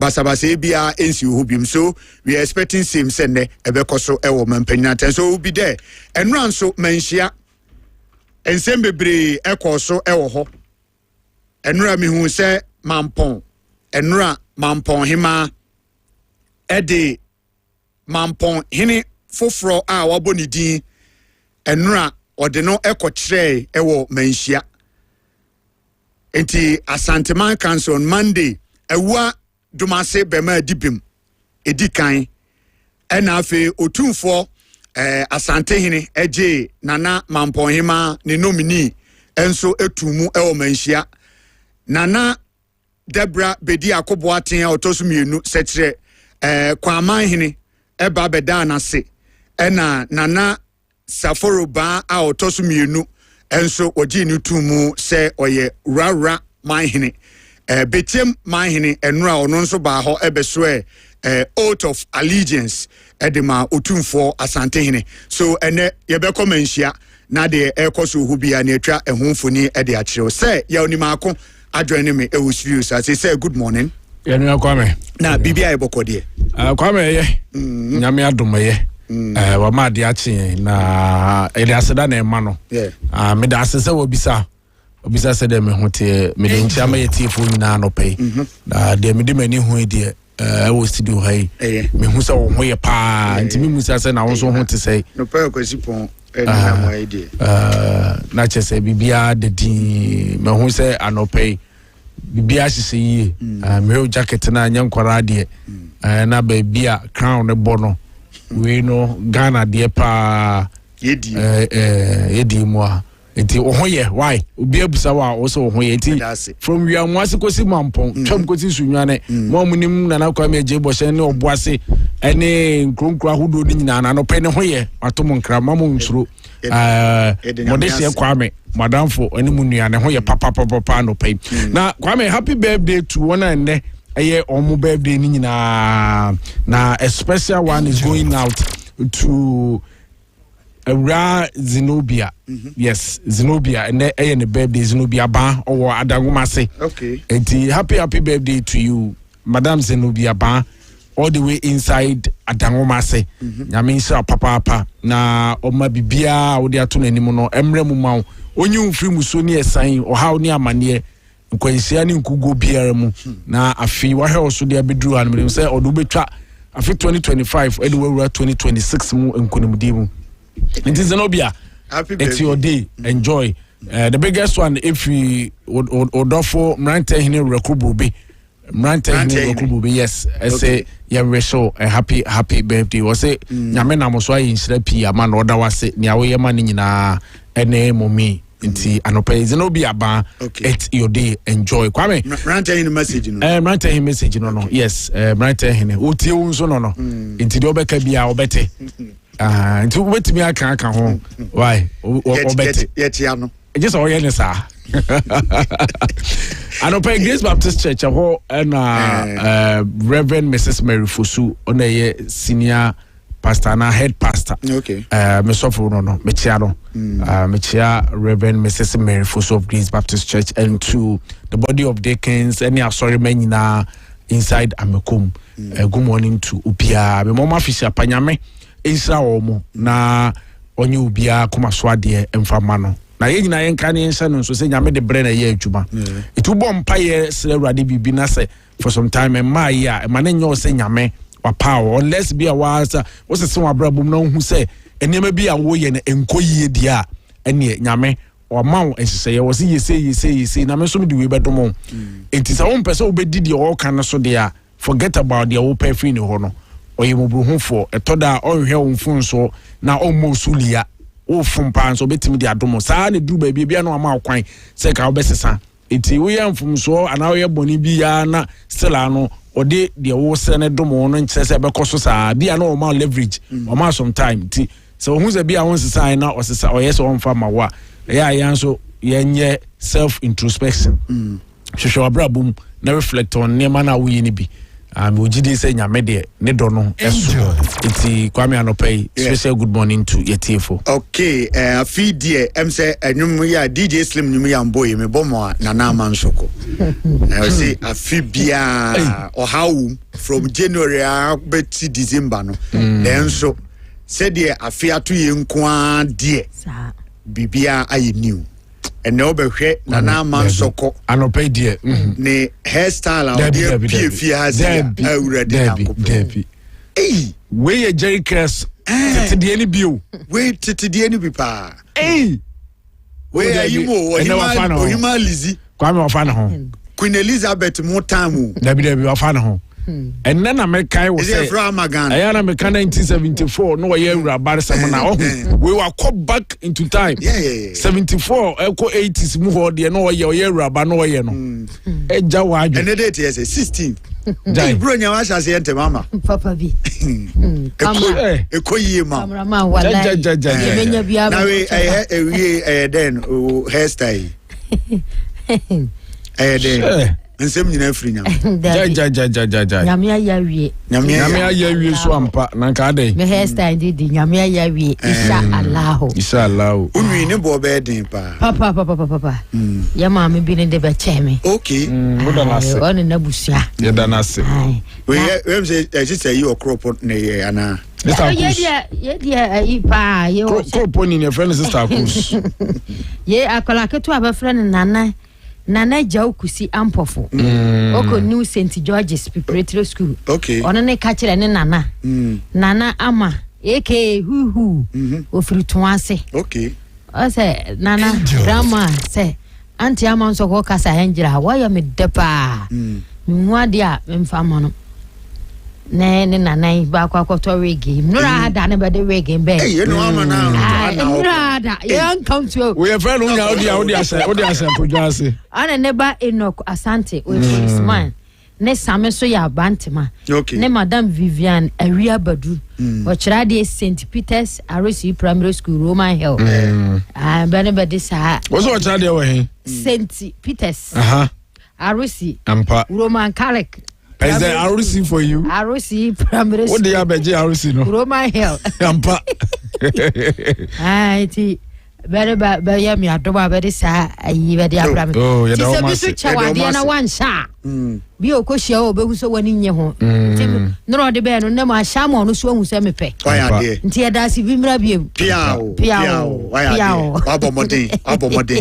abomodin pa ene me se bra Facebook Angel FM Kumasi 96.1 na behwe nana amansoko eye bunu enkoso hima said we see afano ho enya asem sorry 2 o'clock ni me dware ye sanse rig nti ye ho adwuma sa akosi 5:30 2 o'clock ene wana. All right. New Patriotic Party who said 31st. Kwame na we dey ene me baba ko birthday na nyame anim ni ka keto abi se ka fa me ko ho. Ai kwabra sapon ni mako. Okay. Ene yes. Ene kwabra sapon. Ne kan peace ni fio. Eti cheze ka de.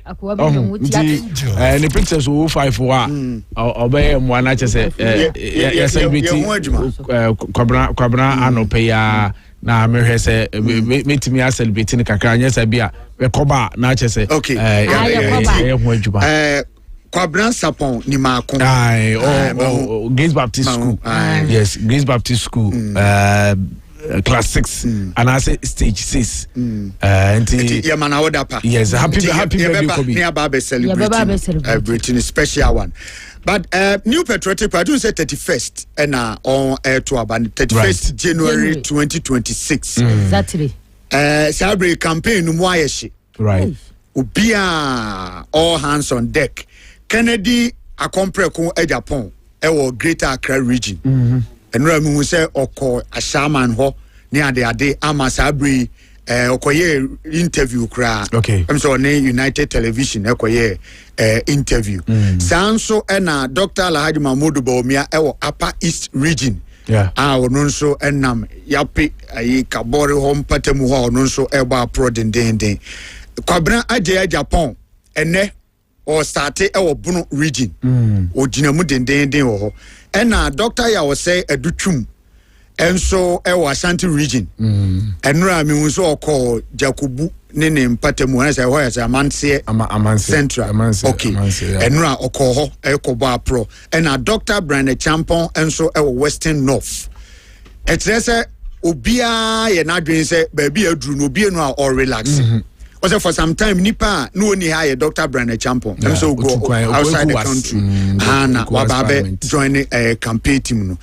But ensemu pie ba Dr. Mahmoud Bawumia ne campaign na okono sanso na Sarah Adwoasafo enso eye campaign ni bi na odinsem bi tudwa ne nsem no ababe gina one honorable Kennedy akompreko e Japan so ensemo a efri Sarah Adwoasafo ho eba no anodin o se Ghana for eto aba e de ma Kennedy Japan a ono Sarah Adwoasafo onyini se Kennedy Japan ebe appoint no se onkoye minister na so onko ba bia because odiri se kan na onim no enya de obema no sa appointment no we go back to Bra now ne Professor Michael Kwe echo contest says Abre no na Kennedy Japan and support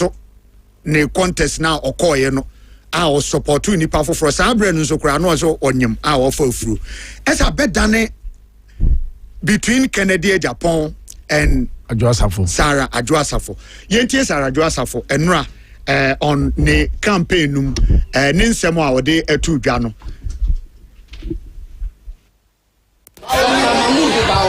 me come control and me can't be no to be me a politician and honorable Kennedy Japan or your politician kudu minister delegates bebre wa ha ukunu a polling station executive and our yere enso your polling station executive mesrao obi ankura na dwen wa politics mu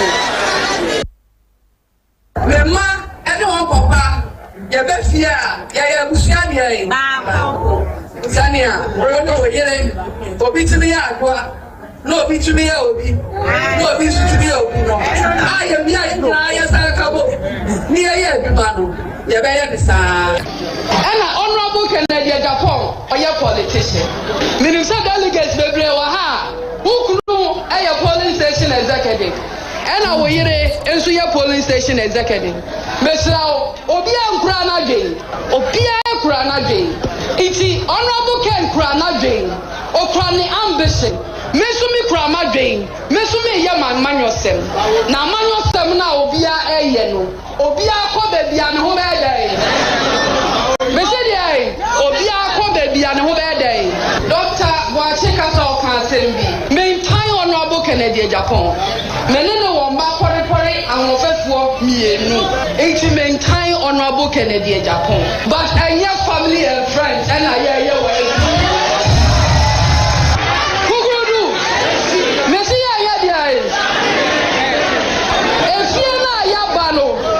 opposition na yaba na yabefie e wo se yebesua nyansa o ye botna ban mu ye family and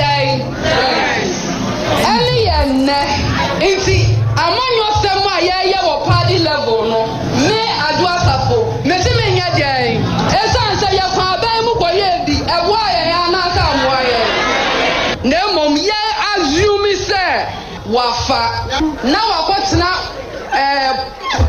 Jubilee House. Na mimi CV edda ho. Ya ka CV ya ka wo pay na mo hwe adwuma amaye. Ene somo amasom oman ene mama ne ku. Na se dru ho. Na obetimi apemani mu aka se oba menene wo mamienu ma appoint no as minister for B. Ejabe to Ghana. All right, so we a former member of parliament and then former minister, Honorable Sarah Adwoa Safo Enra on a campaign tour. Ninsemode tudwa enono. But ebinum say ohe ninsemode tudwa na je say go more personal kakra eso personalize ninsem na ode tudwa no. But Enra Honorable Kennedy Japan and so ekoye TV and a radio interview. Na ni TV and radio interview no koye ronon so edin sembi atudwa. Na ninsem ode atudwa ne say Dr. Mahmoud Bawumia ntimi nka da. Say omo a edidi na tem no nyo no e na asoma omo so omu nidi ono Kennedy Japan atem. Ose onimpa say omo a edidi na tem ni nyina no. Dr. Mahmoud Bawumia wonim hu bi ono na ehye wo mu achi ema wo mu edidi ono Kennedy Japan atem na se obi eye na dwene se oberege this election a obekire baabi ono nso ne bema ewo. All right, so yentie no anura ne interview oye wone United Television and this interview Honorable Kennedy Japan can survive with anything. Many of them time. But I believe in the structures. But last minute, if you form no committee, you party security say, because that don't be gone. They come Papa Kofi. The life, he doesn't exist. Because he's existent. That's how I see myself. I just don't want to say anything. Now, Obio did Matembia on him, a Kufu fee, the Bob Papa bidding, now Obiano, a 3 o'clock. The next day, no more pursuing. So, but when Fat Obia some and Shemitrim. What is your team?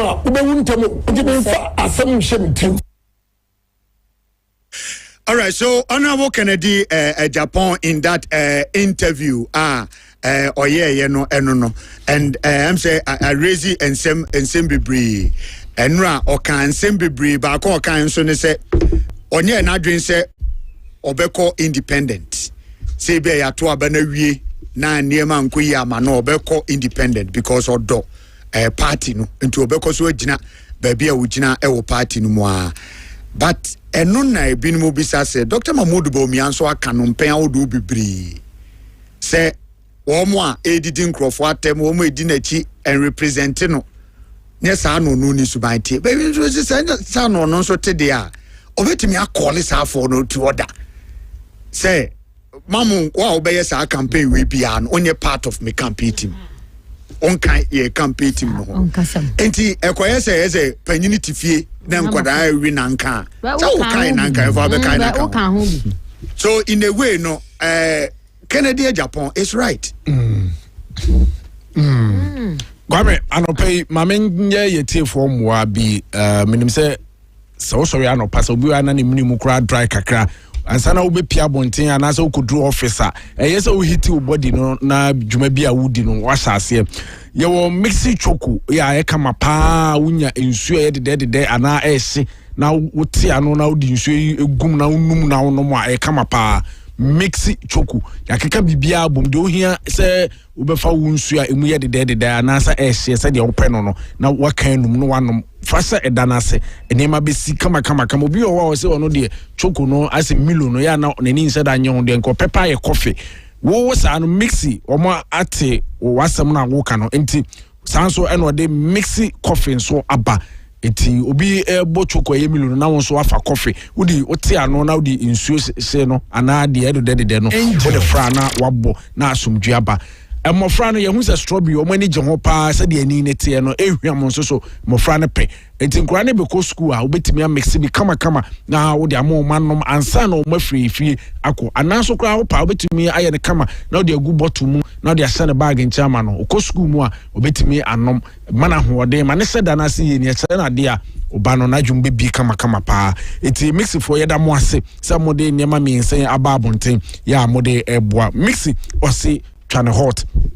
Kwame bese a month ago na ye bon komo fa MPP campaign ho ene issues e koso sada na me kai say a day before na Alhaji Mahmoud Bawumia akasa say ono on support so obi be kasa etia obi from the camp be kasa etia any of the other aspirants no ma make be say yes waka sansem no but ensi ho a obetimi abeka no wa abonten hwe ye wo nipa bi wo a Kwame me no wonam yebetimi aduru baabi na wanya obi na bia wasi nasum na mai Kwame jai na me bom ani so che osa koso bo no eti ye won sam ni bi o hono mu a enya enough when you want to say me de obia me nkrofo no me obia nkasentia obi anasa me de me nkasentia but yaw ejinadim se wo ogina o campaign team side o kasama baby otena TV so radio so ko dina platform so kasama na se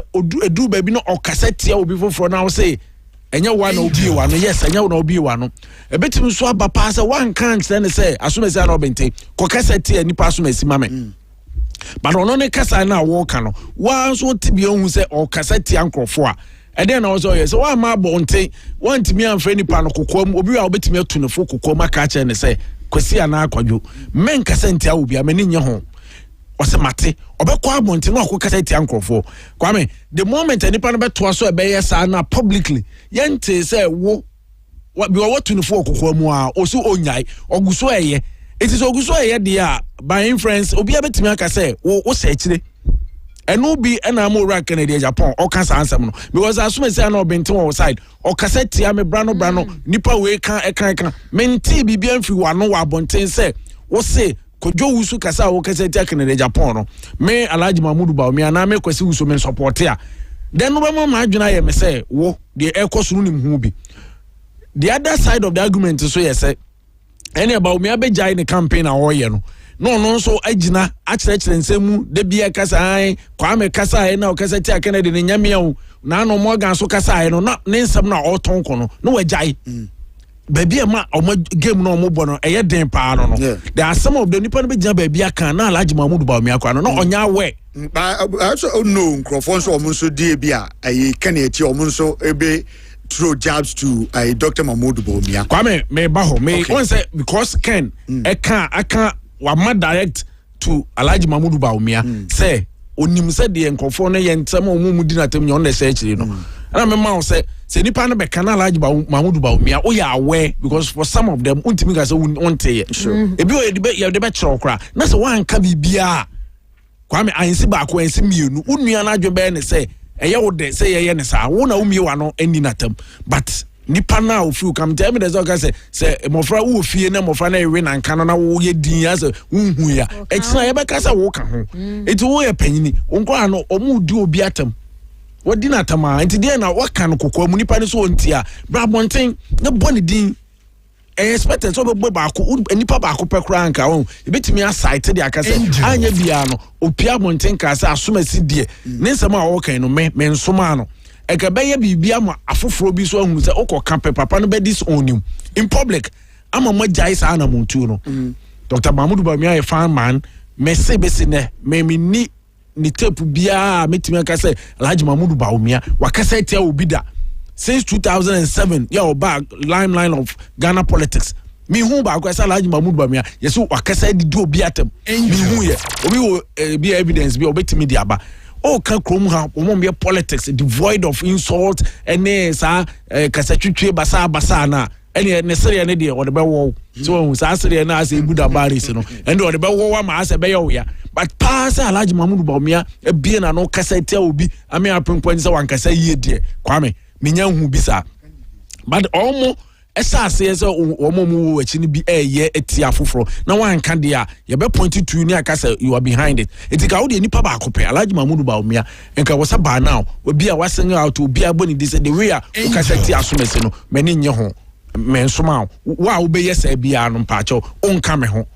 meba be bodi so ama mo hunu se menka ho Kwame aka wo ye wie no I'm the so they can de eba because even on social media obenya nipa ni bia ensam a omo so wo can camper omo truly Alhaji Mahmoud Bawumia how many times what is Alhaji Mahmoud Bawumia gina ba bi ka say nkrofo na omo ye kan sem fa na omo ye Canada Japan nkrofo what be Alhaji Mahmoud Bawumia si agina ba bia ono so ana wa interview bia wo ka say ken ene search na nkrofo ye ne sa ebi ondo onyenya evidence but Canada Japan do onyenya evidence because tie nu ase do sika na let's say you convinced the point is that obi oho no mo a ade na ekono ni focus no e search that you say o ko akokum oso na no ma unyi mprebo ko am so kokum abo akese bia enye no ma brebo bi no akodi eche no akopra it your focus is that the obi ke cancer na omo kan but do baby na office obi akanse bi ehia say or respond or react to na nkofo say bia ayentwa to so no krani mu a no wakoyi ano but say the obi a be say omo beto to abo wako bi to distract you it keep your focus on the ball because yes anazo be yi ano any Alhaji Mahmoud social media no me say ko social media na ko hwa de ko other platform and somewhere be account from Mahmoud Bawumia ho to the extent that baby o free bar ni na de aye bi atia no it ono ne de end when oni evidence that they be akwa me go kana na but me ma jumi me say he wants to focus on the dan anim no na enchanchen for nsem no mbekeka no eti omo game no omo bo no ubenye obi amana ka biafa but one Alhaji Mahmoud Bawumia obi ababonte kan no so super nipa na yeso wo camp yes onso ma no but the moment nipa no waka ye nyina nim so wo de utwotwo muto no de ye de ho tansa ne bi bebo anope my advice owura Canada Japan Kwame say on keeping the focus on the game na ensam na nipa ni bi ka fa no aka say why na adu so on person be yi nkrofo ano me enra na me feel say enka focus so much on enema na why ne ogu nanim no rather than say bia na minim say Bawumia na on say buy no it take the better part of interview okoye ye no e ho na focus on because bad news sells baby a obeka asem bi na say awo obi no e ho na nsantwofo ni nipa do attention beko e be wie no nsem papa bia waka o say convincing crofo mo mu say wo need the best choice for MPP at this time no e be you na no ayira na de o kan fa Bawumia ho no say ono na isi no e no na eko na advices into the full. You should keep calm, on focus on the game. If you say no, ebeboano. Baby, I just say I can't just about a month and 2 weeks. Just about a month and 2 weeks. In here, I say obeko wechi and I win a yes easy. On focus on the game, Kwame. Okay, all right. Join us and the voice my 0246677566 0246677566 and on Facebook and so Angel FM Kumasi 96.1. Angel FM Kumasi 96.1. The Twitter handle so oya na ade ato. Twitter handle no. And also Angel FM Kumasi. Angel FM Kumasi Twitter handle. Aha. And also Angel FM Kumasi. And I did TikTok also Angel FM Kumasi. Ne Twitter. YouTube. Ne Google so. Gogo Angel FM Kumasi. Auntie, any people for one nation, one people, one destiny. Dr. Bomia Wujina elephant, ne Canada Japan, so Munina elephant, Dimu Wajina. And you want our yes, Rahon. Munina, what you have for no exercise patience. Abane ya kwakoto. Bia chira na dwene. Ne apatire mi enu su dem so ani abako ba dare baako. Yeah. Nti ade ankura wanya nduru ho. Ade aduru aro be fere bi se don duru waka. Na ye campaign ya ho ye de maye. No ho sano koko ho ntokwaye. Ti hunya abotre why exercise patient ti me ka juro se bia nti enyame asem. Free January to December enyame ye bia ma ye papa. Sanse binu yo ha sabe so se be nya do beda yare sabe ya be ni ani.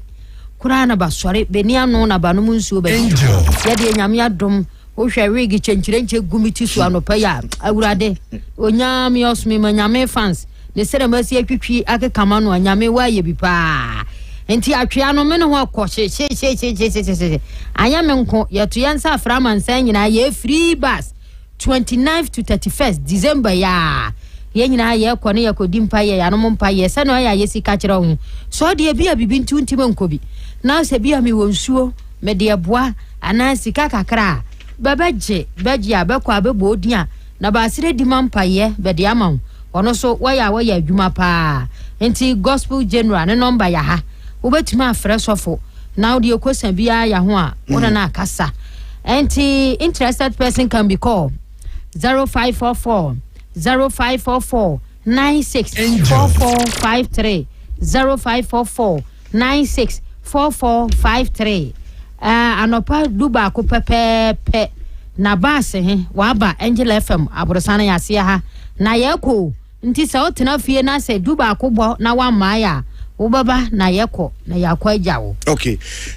Na unim say Alexis the godson. Na me aduma worship with the widows. Akunafo adeche. Say enche bia na ebaso. Sa. No so 29th December. Oh, exactly. Anti de enkrofo ye maye da bia no. Ye sign asre biem se bre no aduru. We me friend say annual ritual.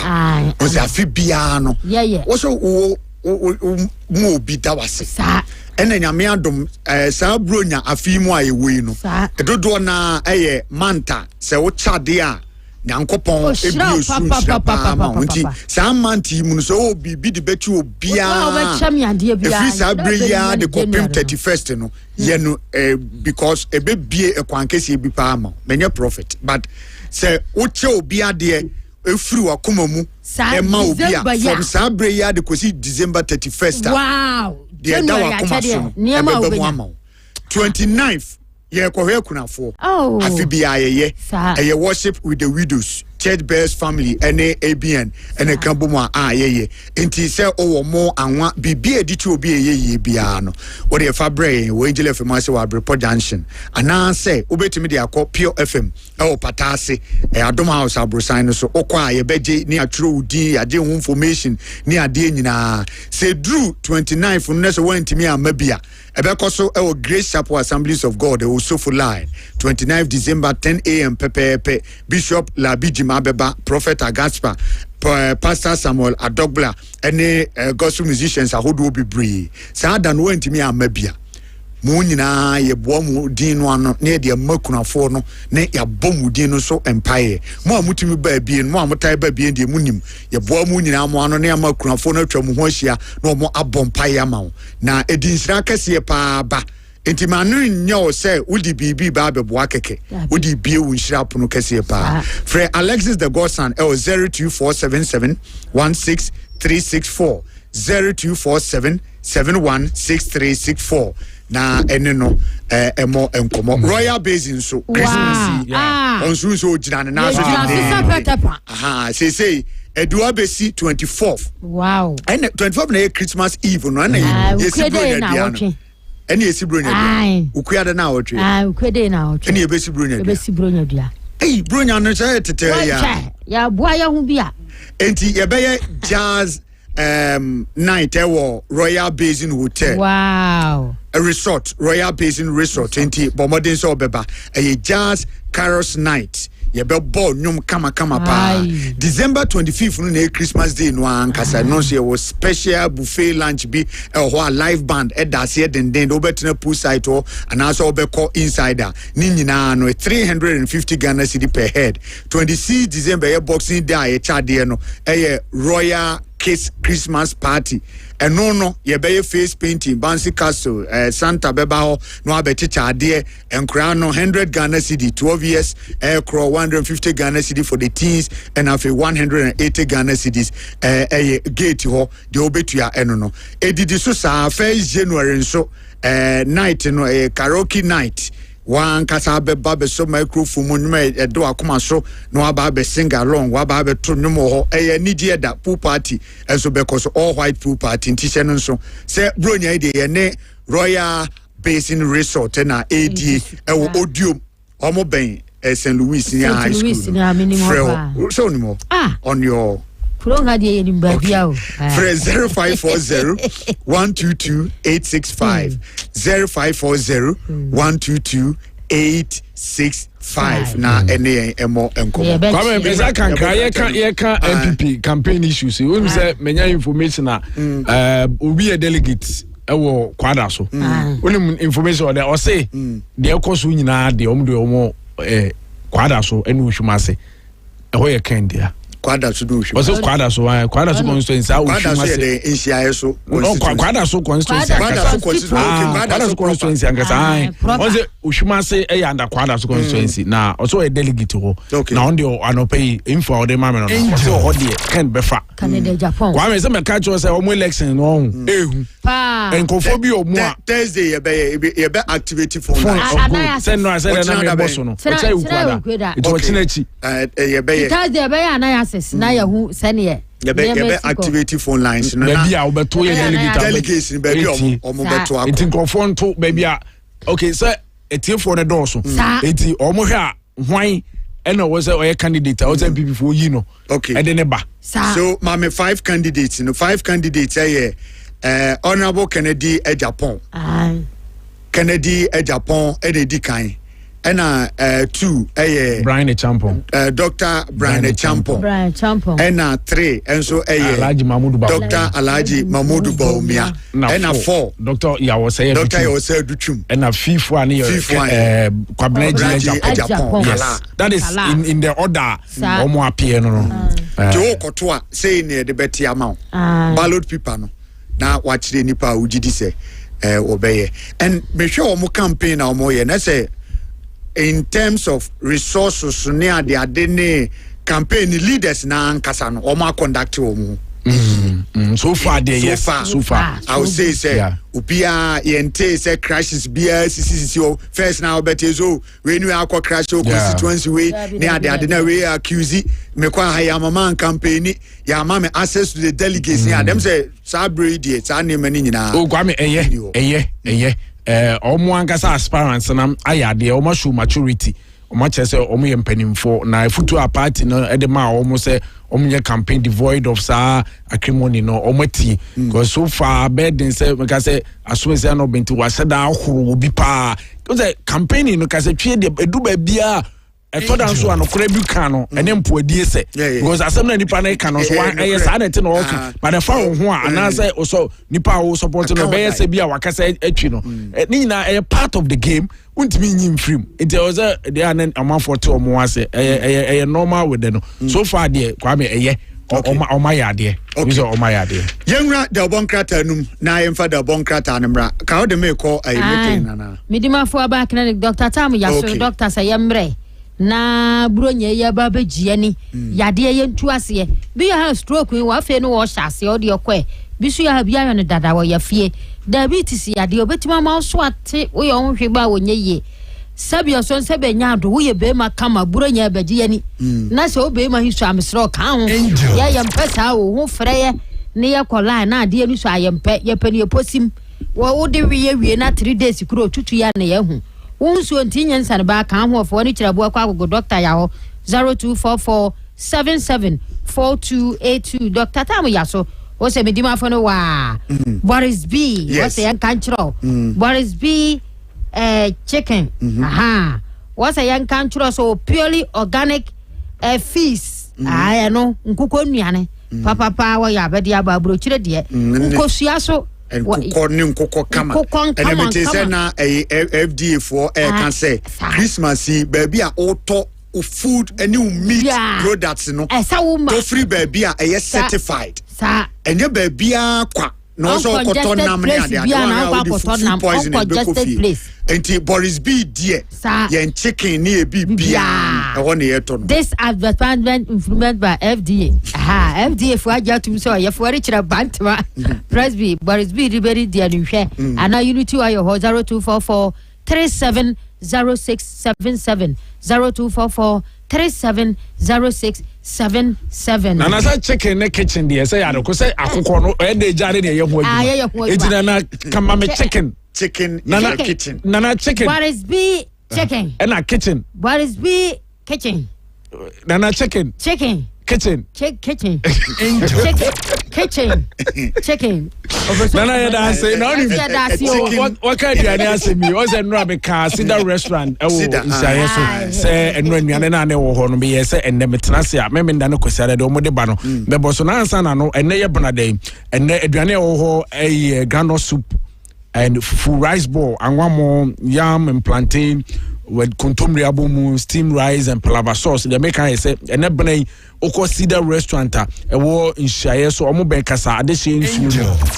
Enne aduane omo be free dumienu ekono katenkwan pa ene fufu ene omo wo emutu ankasa nso ho anwamo wo ho afi wo a wo pe apese no bode ne bayra apese ya asada ye contomere abomu ene emu asoto ya nso bi ho akontomre stew pie aye eka ho eno aduane e wo ho enne ochine wuku ebia na operemu nam ekwan ene fufu eto ene fante na ya wada nso akokɔ nkwan ene fufu banku ene okro stew rice ball ene oxtail or Friday na me adoma afiada na bunobunu ne fufu afi bayra pesi ene corned beef stew body pesi ane bean stew a fish edaso memenda so or the cedar special soup no ye wache loaded banku any tilapia papa bia ya to eboaye kama me say ehho empampan no kwafo ahwini mu ana o ya me an sa kwasiada or the Sunday fufu party no be sese so eno fufu ene akokɔ nkwan de rere na aye sa nkwan no kama pa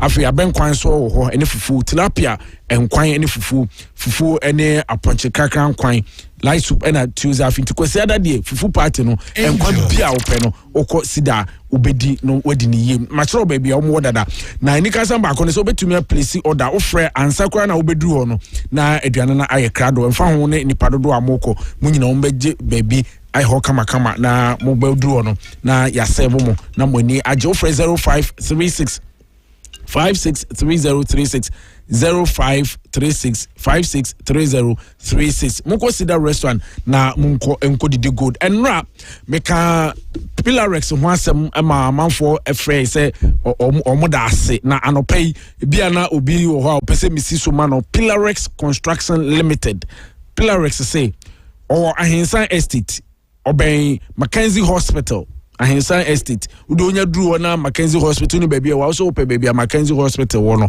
ye bachelor unya dru ho na no we say ope Pilarex Construction Limited adwuma omo ye general construction architectural design and real estate development renovation and remodeling project management and supervision maintenance services and consultancy ni nyina ne se e bana dansie se wo be hyase wo asase wo mo be obetimi aye plan na ma design and drawing no kama amam ye betimi asusu ama woni ma be boa wo design a che wa wie no kwan abefa so obesi dan no wo mo betimi agina mu so asidan na amam efuto bi e fa dansie ho bi aso odo wo mesini wo betimi atufo a che wo kwan a obefa so obi wo kwa wo ne fie bi wo hodada no pese wo ye renovation dane ne ma ni kakra Pilarex for betumi abegina mu aye ni nyina de amount se wadwuma so na wo ye na opese wo de se wo monsa omfo o mani ni akire ma wa boni se supervision on be hwe kama amount se de be ya adwumayefo no ne ese se wo mo ye baby o so mo de ne ma sese no be na kama amount na ye mfa wo nsa ense boase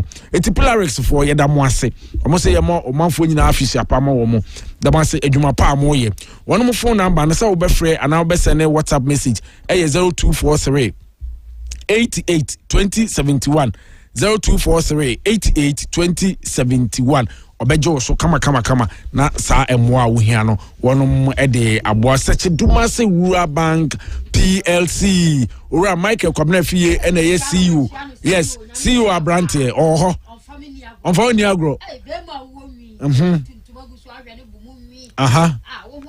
ani ejayo ampa CEO fantastic search dumase wura bank PLC anopay ye kan o masam achiro se nkrabata no edoso na shares no so omuguso o moton ba ko bia 10 pesos one tokra no 100 Ghana cedis obeye shareholder e wo bank kesim e bank a o say ye si wani so no ene se o obedi e wo abrabom to oboa mo to sika ye tibra na be account if you current account corporate current account savings account susu account me bad account fixed deposit afi money transfer juma hodo ni nyina wonum edibi ena wo say ankrankra mo ba betimi enya bosia mo kam ho bom so na be group a obosia ma akuafo mo amanya yie mo amoto abedinto ne eponto ahodo nyina no to nsafo mo beba no ma be sipono na achede amanfo de bremo no o ma gini nyina ama mo a wo ye aban adwuma ya wakatu afa control accountant general office no o say o loan so kokora emam branches no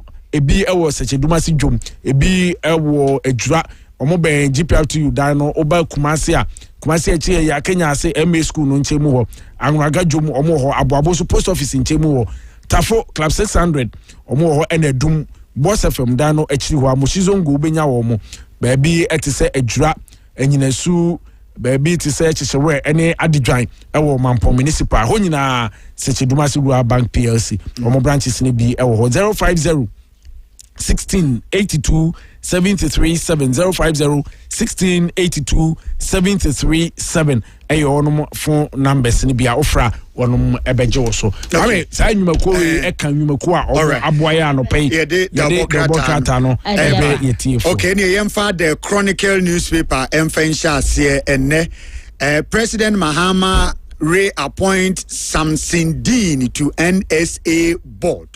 Ama Kofi Boa deepens consultation on lithium deal. Multilateral agencies must be reformed to give Africa a voice. And the bigger story here, solving the congestion conundrum, removing capital from Accra is not the answer, according to KNUST Dawn.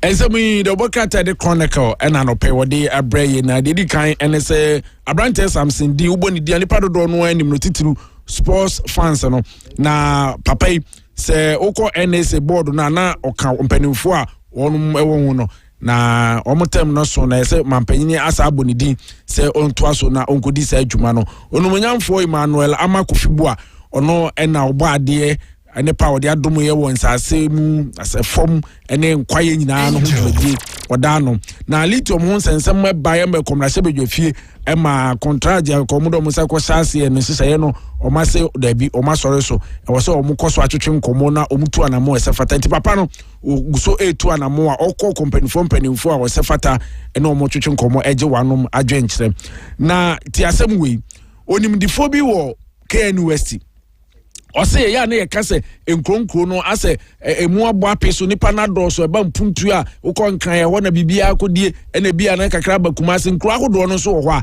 ese ye tremu ose se ye pese ye ma o menchechide ekonanim na ye yi se boa niam abo apeso no a enye se ye yi capital na free nkan eno ene ekwampa no na chesense se pa bi e wo ho Osaka Chronicle papa yinsemo anopai o kano wonsa ebeka na wakenkan ena anopai ensemo Chronicle ode ebre ye no de edimu se ote no ena ye de amawe. Okay, and yemfa the Daily Guide newspaper enfento aso nurses midwife threaten strike over 11 months salary arrears. The Church of Jesus Christ brings festive relief to over 2,500 people, and bees kill NDC man in Pandai, 2 arrested for robbery, murder in Kumasi, and court fines Atiwa East DCE 12K Ghana cedi for contempt. Daily Guide new na anope Daily Guide chese a nurse for midwife for almost say omaketua bese abosumi du baako akam emaye na omo de omo ka akira aban so omo nsan ka sika ne dia eni aban wa wani tua de besie omo nkɔ adwuma ɛna ɔmo akɔsom ɔmanfo ɛba side pressure bɛba amanfo bɛwu nkɔfo so aso bɛyɛ se papa na aban wan so bɛte bi ahwie nti mpɛne no anesefo ɛne midwives ɔmo se ɔmo sika no adwobrɛ mo ɔmo ensanka aso in the Church of Jesus Christ na ɔmo se sɛ bronya ɛbɛyi nkrɔfo bɛdidi anom amomani agye ebi nso ɛbɛka ɔmo sense so esan sɛ kaprekra ne ɔmo no ɔmo de didi ɔmo se enam saa yɛ so enipa bɛyɛ sɛ mpem mienu ne ahanum ɛna ɔmo ɛbɛboa ɔmo ɛwɔ kwampa so ama ɔmo nso adidi na ɔmo ase titiro bronya brɛ mu na NDC this year bi ɛwɔ Pandai na yɛsɛ mɔboro jai ɔmo asibam no nyɛ sibam korɔ abonama wawu wafiri mu wafiri mu mɔboro ɛno a mete sɛ Century Martina Bugiri yes I police report Kwame jai eti no hwan na ɛbɛkɔ akɔkye no Kwame ɛno na die because ɛno a mete sɛ Mustafa Bandi say MPP for akɔfa malam for do ma begu Pandai enti ogidi sɛ saa malam for no a MPP for do ma begu ono ɔmo na soma saa mobro no ɛma ɔmo bɛ hwe NDC Mustafa Bandi deputy general secretary of the NDC ɛna ɔka asɛm no MPP for na akɔfa malam for Kwame mame nkɔmanim why mame nkɔmanim enti Pandan sensem no na ɛsɛ enipa mienu nso aposifo nsa aka ɔmo adan yɛ sɛ ɔmo abɔkrɔ no ewu Kumase ɛmɛmu awo mienu ɛna yɛakyere wɔnom krɔ no bɔ no ɛna make it quick maburu dodoɔ na pa ɔmo pesika ententem sika a ɔmo nduru yɛ sɛ ɔmo benya ɔmo pɛsɛ ɔmo fa kwete kwan nya nti ama bɔne kwa na ɛkɔ so na bɔne kro yɛ ho ensensem so ɛna court yɛnkɔ atiwa yi sɛ hɔ na aban kra kyɛ wɔ court sɛ wo yɛka asɛm ato hɔ na wokɔyɛ nea wopɛ wo DC yi mu a you should know better say the broni beka no court aka asɛm a wuni so na wokɔyɛ deɛ wopɛ nti yɛsɛ contempt of court say wɔtwa Ghana sika no 12,000 kane na nke yɛsɛ 120 million titi sika ni mu ama no ya ɔkɔ akotua no anwummerɛ na ɔse sika no deɛ sɛ de tibia obetua ɔsɛ obetua na who bond of wobɛyɛ aka sɛ wotua daily guide Kwame no so so when to dia obetua Adjei kra ba na yɛsɛ jailing for 8 days publication edi kan by na but a review ni decision yes and also only 12,000 fine I think it is about illegal mining and I say wako asase bi so akɔ ho abo awura ho na no odi kwan sɛ ɔkɔ ho ɔno so pɛso ɔkyɛ sɛ ɔno kra no illegal mining onye bi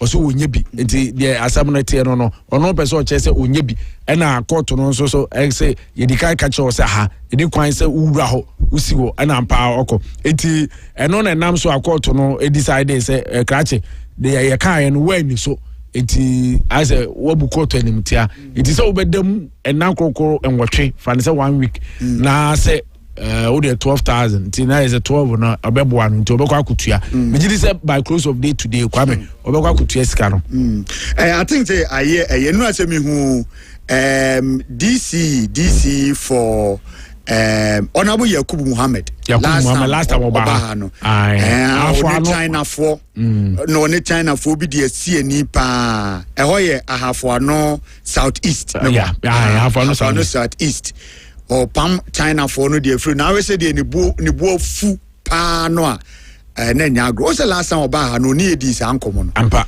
say ama say Nkrofo dodo na akra no empenasem because of say all fighting illegal mining galamsey too no na Nkrofo say otu omo to aba manu biem edio Kwame eno say odru election da obekọ no akere omanfo no say we ni na me ye de aboa community na enu nti no omanfo say omo beto aba e de etia and idea DCs ni MPs no ankasa ne aban bia so tie adwa so a ya Nkrofo ta use pa use tia omo say etoda de Nkrofo ni bi refi say Kwame in their own interest sa to say the MPD ya oyi say or quantia illegal mining na more interest because assassinating issue no na say for more interest me sign visited this story but mame nko poemantimu eho na enra oboy amane CCA say DC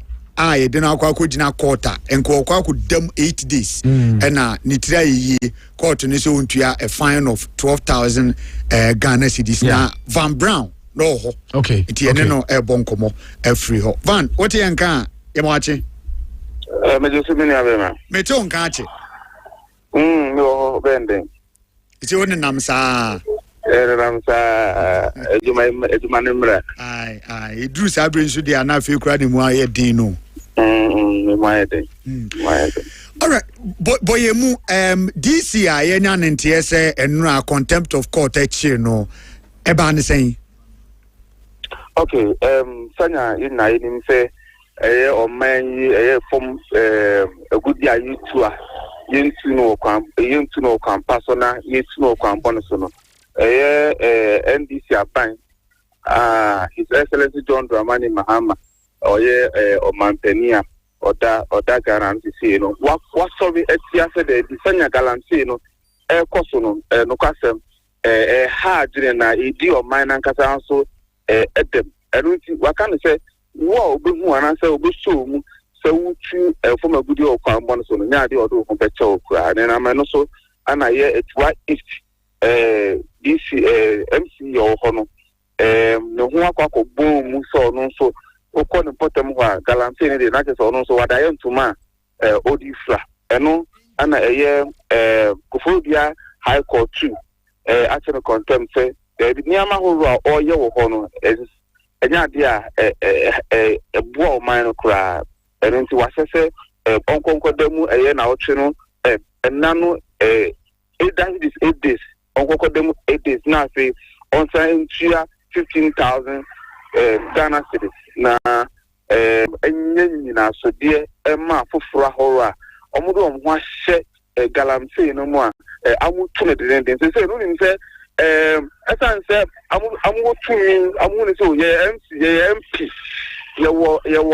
yewo aban mu erunti ebetima ye niam bi a ense ne fata ebetima fa ho adi no Ghana mara no say no say uyo bi a wo ye pani wo ye MC sanya ya chi papa ya enya dia yedi mo becho nti we no ekwa akoye se asensude bia eba beda ho se wo ye obi a wo ye penny e wa ben mu ana se wo di juba kese bi ana wo kwa position kese bi wa ben mu a ye chiwa nya dia ye beja okwa nti na kakra efi employment mu eba no okay me gidi se ebeye disua de ama enipa dodo na ya hu se mra no sha se ya adwuma obi e beso no bia o se mra no enini die ti se de 12,000 Ghana cedis and I was a DC ukotua MC ukotua nyesa so sabepe ana wo se era NS team awoye DC ya owo etiwa wesin okokutua asisia ansana ono yetini ejaye no na we so say awudi kan no aye esuade ankasa because ye chi abemu mpanifo a amoye saade na wo onya abemu onya abemu de on se so mu a ye do beko yeah ndi so mu a ye do beko ntina Kwame na de e wo no okay na say court no review na so mo decide nya saade anko kodam 8 days enya saade a anka 8 days na ko bedem okay yes I don't go bedem okay medase papa Van Brown and I no akobo enkomo no nti say Atiwa East MC fined 12,000 Ghana cedi for contempt by Kuforidia High Court in Galamsey related case nti eno no say no dem say Galamsey no say utunu baby untunu nsu na untunu reserve forest mudia ene o wa hoden a nkrofo tie gumomu tu pa okay eti Kwame daily guide no na ensem no na egumu nti ebetime the Ghanaian Times ene Graphica so na ya sorry nkata no yebebo ne tofa Ghanaian Times ene Daily Graphic okay and for the Ghanaian Times and to us say buy animal products from approved source. Chief Vet Officer cautions public amidst Esma's festivity. 5 arrested in connection with a Delikezu shooting incident. Lithium agreement. Lands Minister hosts crunch meeting with CSOs and ECOWAS back President Mahama for AU chair. Ghanaian Times. Kata Kwame Abosu ya no pay ensemo a wode ebaye no vet empenifo veterinary omo hwemmoa party to omo pomode ensemo so no baako na futu a wode ma no ose emmoa no omo nnuane ne saa nnuro bia ya na hiama wo omo no so wo to a ma wani na ho na saa bre ya titu bronya eba no hunu se baby a koto nam ohun se baby ho a ehonye baby ho no ma yen se da ma won kwan se ebi a we ye nsuomu nam we ye wuramu nam anase we ye sa akokọ ne sa amoa no ahanom na wo sa wo to no wan hwe asem beto etino wo to sa amoa ne bia de abefia ba bedi titiwa na wasane nso se enkofa asem fufuru bia emrewo lithium ho ensemo ya mekan se osoafo oguso ane enimdefo bi etwetwetwe nkomo no Emmanuel Amakofibu ani fonyi da afefefe na yemohwi ni enko adelekezu ehwo ne esi nipa numbi onwa keka adwamu bambofo ache wo mo sanse tututu obi koso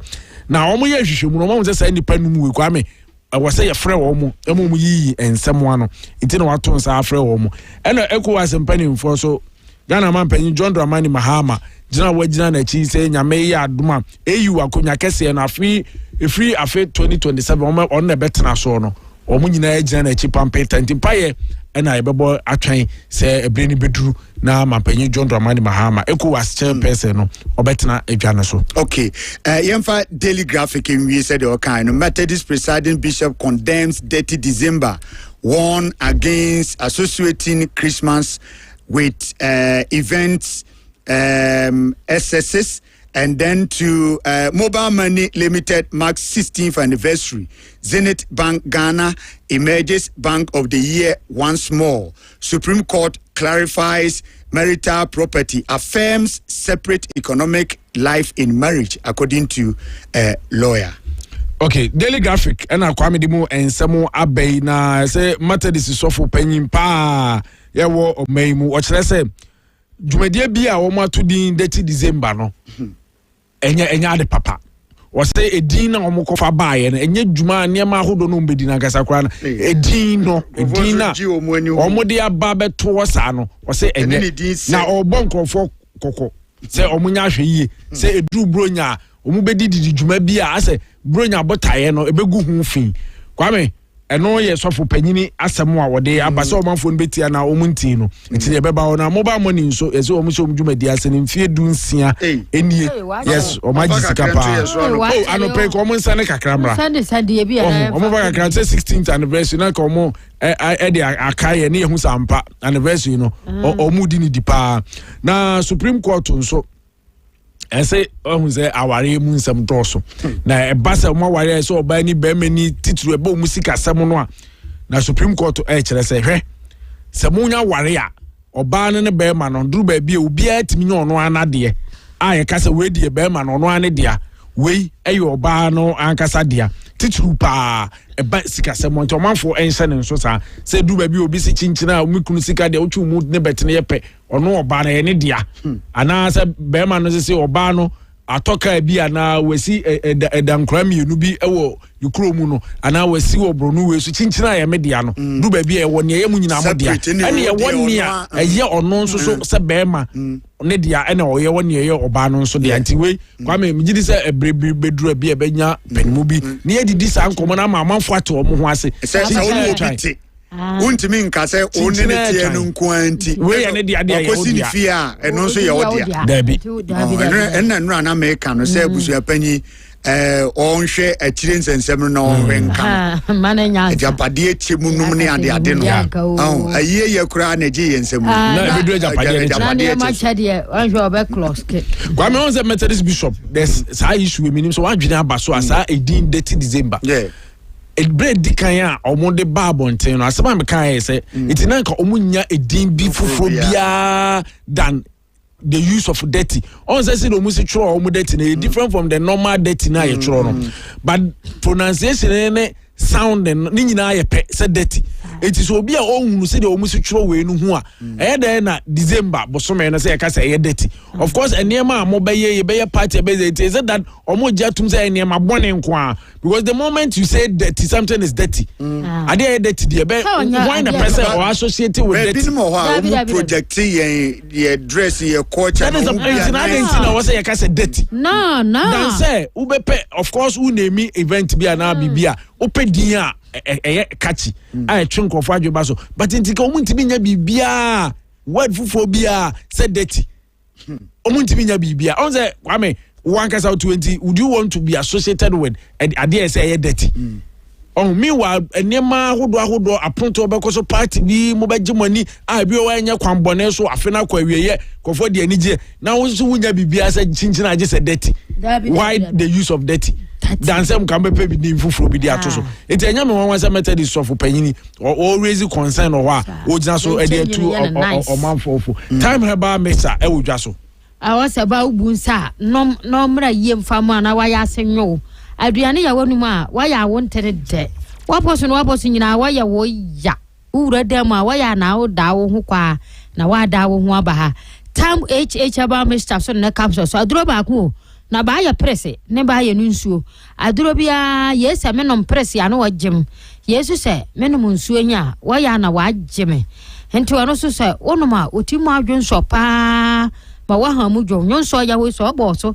na so dwonso wi a wo kan na abo ano a wotimu say yes ne ma afiri wa ham wo ho adwo se fom enti ebisu ya mpampa ne wo ya no ho mpampa ne de ya de a wo ya odwudwu nipa kora sebi eso sebe nya do bi amika wo ya ba ya kama no be ma bi kolai anya mankwa ne mpampa ne be ma bi su ya jai wo tene de a se tunya wo ya wono so no mbia na wontu ase wo de tare so ana wa wai wo ne ba hia na wonti mu adwuma kora ubu atopa ba ku mienu miansa na na wo be dede wo hu asa na wa wo be ka ba he ni nyina wo ya nombi na manka no enti for pork passage contact 0244 417669 0244417669 best man babes basa yan kanchro so batre ye dia anko kan be bedambo fia amansan nyina baajibatum sees believing nara me sheda kwatwam na mama ba hume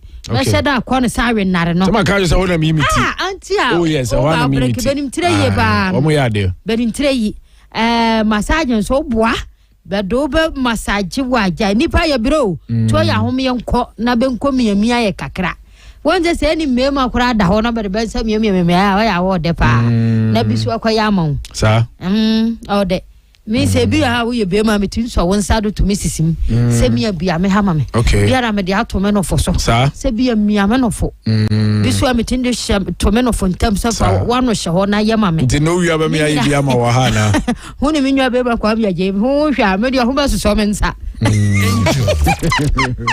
ho ba twetwe me nsa ma na no fo de hu ntima so tabu pedicure ni nyina baba yo diamond se ben twitwitwitwi wani mu ntoso ani nyina baba yo so pese ba mo wasum wo hweno so bi ha ni funuma ba bom tokuro no ade asoma de wade ahyem wono so ne opene he tattoo so ba bi apese ben nyomfa mo bia baba yo ti anopai me ka kire Mr. Kingsford ntiribo ho ade kakras mpacho ko hoso na koko yuti best man mi ko twa skato udi yuti a ko se be di bronya wie Mr. Kingsford no oya meka aropa me hye obo ba ya safo be ni OA transport be di ani hwe asafo OA transport be di ani hwe 0244 565866 0244 565866 and 0248 146310 oya fere be mpre ya Makion ye nimbe free tete amansa nyina agiba tuma aduane asoto ya be ye kuma se ya asokwa PIWC bebene asokwa ECG hwa so wo ya wadwuma ba bia ya bia ring ba 0244 417446 and 0544989879 sister Kidi Gramo ntale ya ho ntale papa ya ho nsomade papa ya ho gomet papa mema de ne made nika asoto gomet ne chen gomet sare am short de oya bema tete de gomet papa ya dia beto nsa watch papa bi abobo mpaboa papa bi a ode be kloto wanse buro nya ba programs bebre ne ya banti me na ya ho na ya nkura ho fo ni kira ahojo atenga junction bene chana mo obedi ani hwe Fidelity Bank wa ahensan so bene chana mo be ya burusare ba kumwa door master kuma Umar Bank ahojo number ya 0245 749199 okay 0245 749199 ahensan so 0538 333937 Tabia Heba Center was a Wusunumbi. Hooray! Tabia for men, me ma ho de be the one be dia je. Ade bia wo de ya de a odo wo twetwedom na hwa adura be de wo be de ya wo ya se nkuma. Wo tafiri bi wie kura na ka wonu tu na wo bia wo ya ni bia de ne pa. Wo de kisi ba anya ne de. Sansa si kire jam ingredients yam. Enti sa woni papa panyin bi ti ahom yon tuto bi mfama be buro nya ba tare so sa ade amae. Sense Brunya ya kohum kakra. Furniture Herbal Shop and a pharmacy shop 0243 686861 and 0245 749206. Not recommended by lactating mothers, pregnant women and children under 12 years. Okay. For ya to so ya birthdays ya onti. Okay. Birthday back. Fatima so. Mr. Jimambadu Enterprise Adum Pampaso. CEO. Sister Market Mobile. Sister Market. Okay. Sister Sardine. Sister Sunflower Oil. Sister Tea Tomatoes. Ninyina ya papa Ajimambadu. Onene kofa de baye. Awrade de afi ba ko de aka. First time mahuni. Oh. Mr. Ajimambadu. Mr. Ajimambadu no. Mr. Ajimambadu. Mr. Ajimambadu. Sister Market. Sister Sardine. Bi nyuma men kofo bebre anya bi Yvonne Sardine. Sister Market. Sunflower Oil. Tomatoes.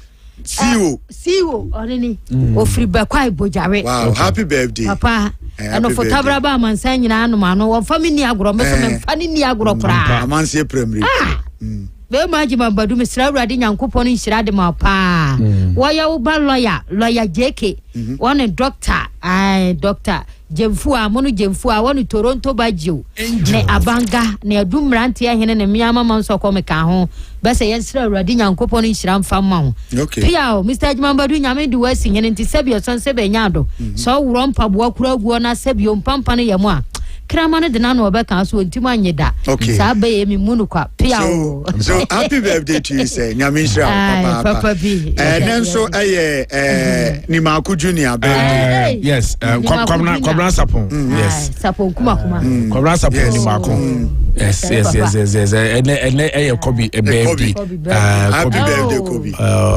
of Grace Baptist School nyame sa no Kwame na onyini meye panyin papa the so mramfa so ma busuana ne mansan nyina baby obegina bia no bompa ya ma no se nyame ema ne so mramfa so na onanso yes baby obewura bia no onanso ma nipa hu se kwabana atwamu wa ha ana waba ha nyame sira kwabana sapon de makwa no pay nti ni nuanom ene omame ene mea anopay wese no happy birthday okay so happy birthday to you Kobe nyame sira papa ene daddy be your show nti yeni sa daddy aye show kura wa ye bia dada ti enumre de no be kwa akoye de o kwa mama no mo one plate me fresi da fo no on fan ko ma kola kira papa no be ba be dia dada awurade asema ka ma ko ma what sa anwo ye brabi ni kodi adasi o kuyamu we kwasi tew kwasi brai na onse ye ko boja atwere so boja atwere so ye ko chichichi na kwa mi ko kajila no ura Bretenburg no from 23rd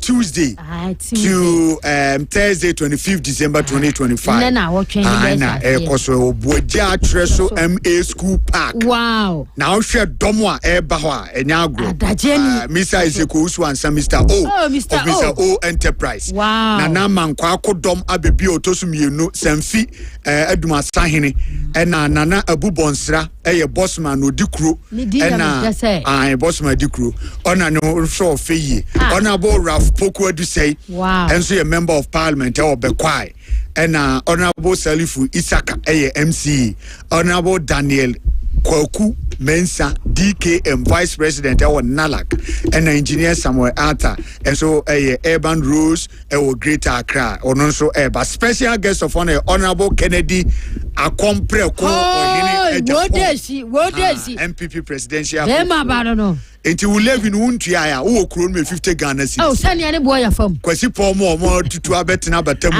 e 100 Ghana cedis sa wo ya wo kuro utua bia bebeje eni ametua be 2 million bia be say bia be to da bi na be ho wo ja for that wo ja for mama 200 wo ja for that na wo ja to kaso be by yemo Mr. O Enterprise ase no building material dance ye ho ne papa no ohwim asuofu anketia osro ya asene ne de sa homecoming eba the number is 0244536317 and nyame akwan rentals eba no se canopy nkunya sound system ne building materials ne ade our branches wasanwase new market and afi aboabo total filling station obetimi afre no 0243136339 0243136339 na oni na bonko on so yaseme ye de boadia atresu homecoming no de brewo kwasi opon na sem ni nyina maka awie dada wadwan ni musiri kwasi me mo ache mejo so ra bibia e boko de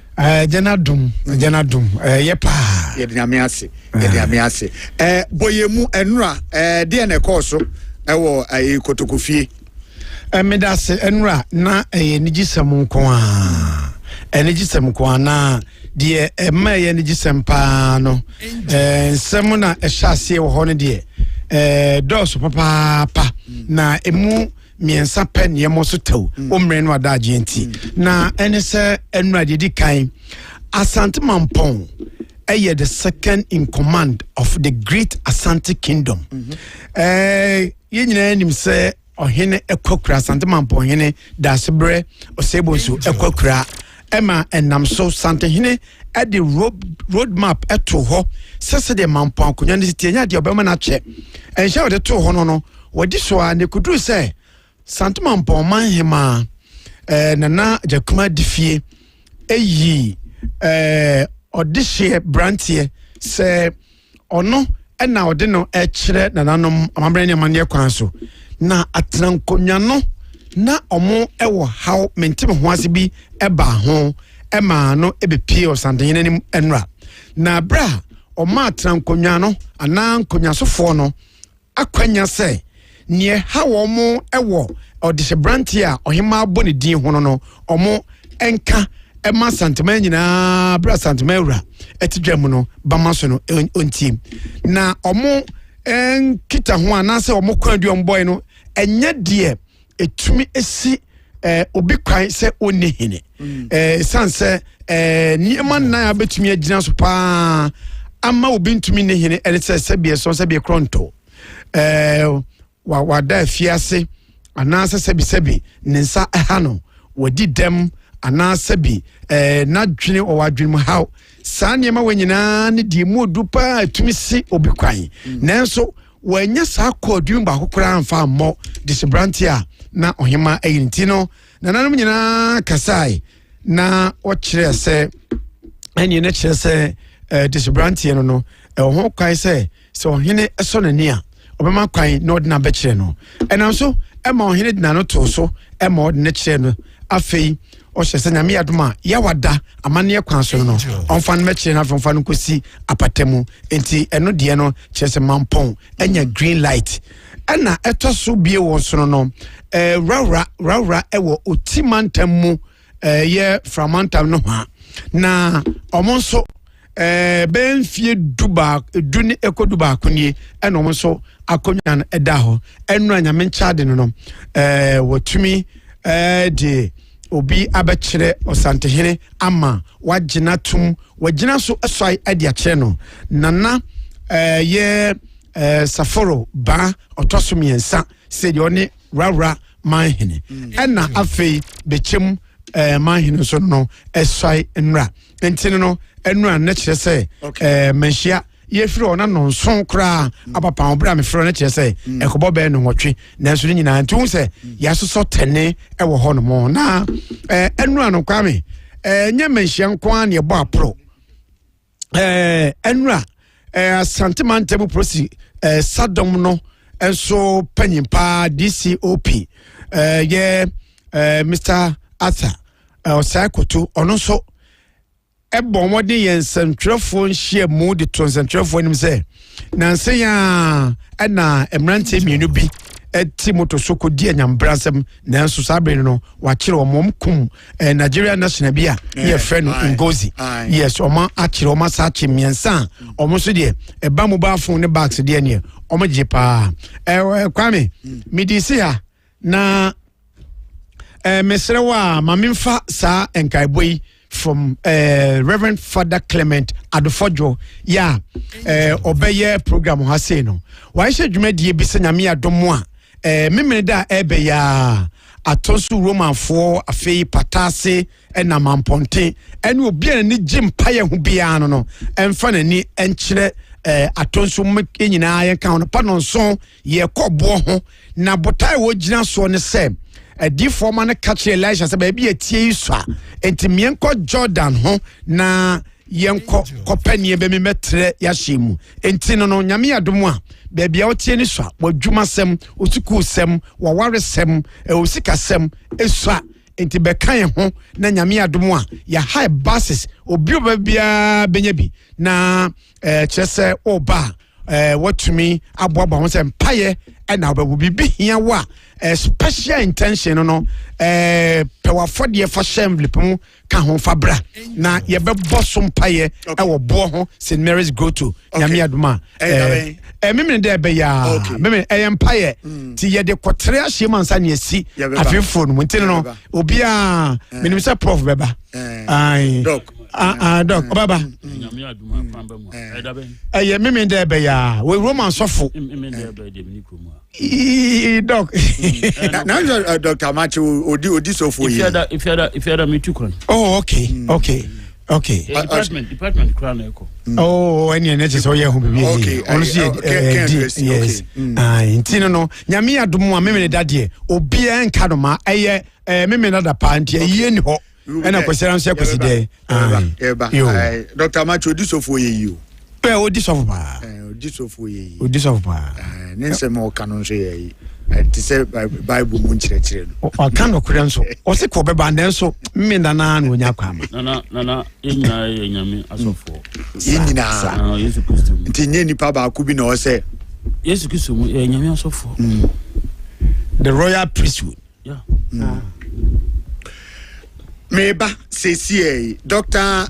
Kwame Adjei Bohyen no atene nka sesi in a minute meba ne ato so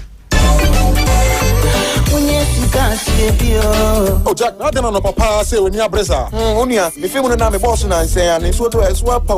Send me to for now, Venus Funis Investment Ghana Company Limited. 20 woman can and woman fear swapper. And we are the best in roofing services. And chance papa, you create dance for and they hump in brandy dear. A Venus Funis Company Limited and a double just experts in roofing services. We hear aluminium and alu zinc roofing sheets and in the coil. I would be a higher friend of value and a volume price 10 to 20 years warranty.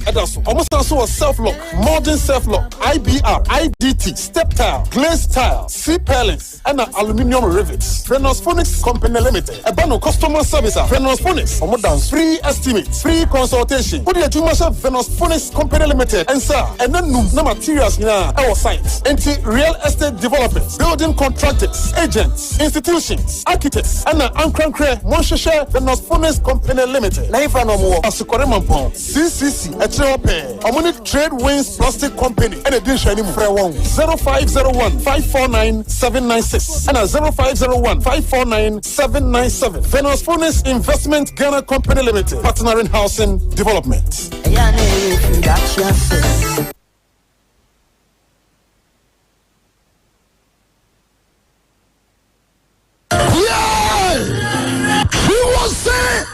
Get a Pepsodent charcoal toothpaste. Masana pana chale ma Jimmy Mixi. Ejina bontin na me feel frisky. We from me na me from pa chale lesi.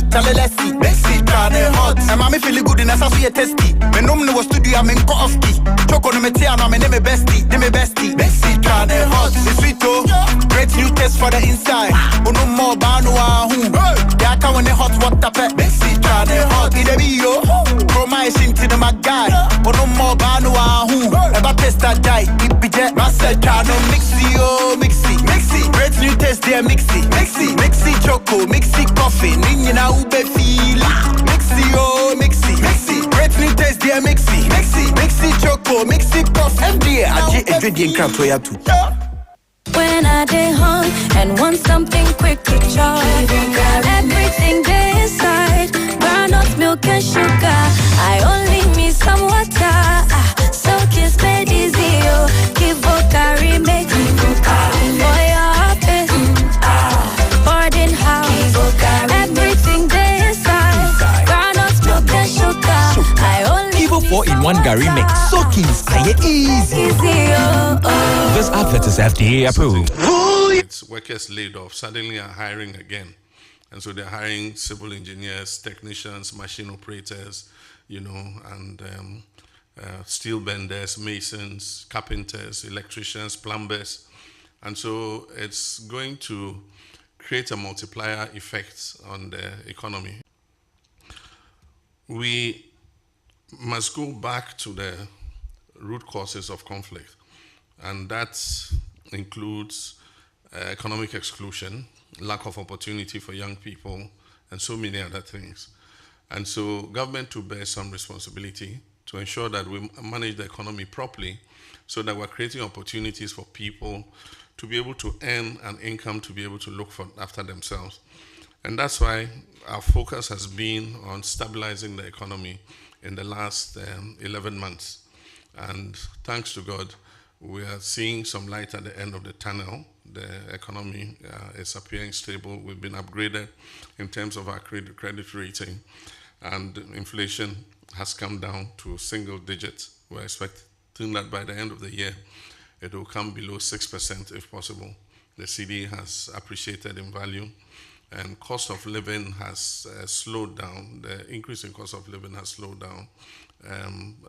Prices of food on the market have, reduced. Actually, the cause for the reducing inflation is the food basket. The abatement of increase of prices in the food basket is what is affecting the general downward trend of inflation. And so if we should not take our eyes off the ball, we must continue to look at that.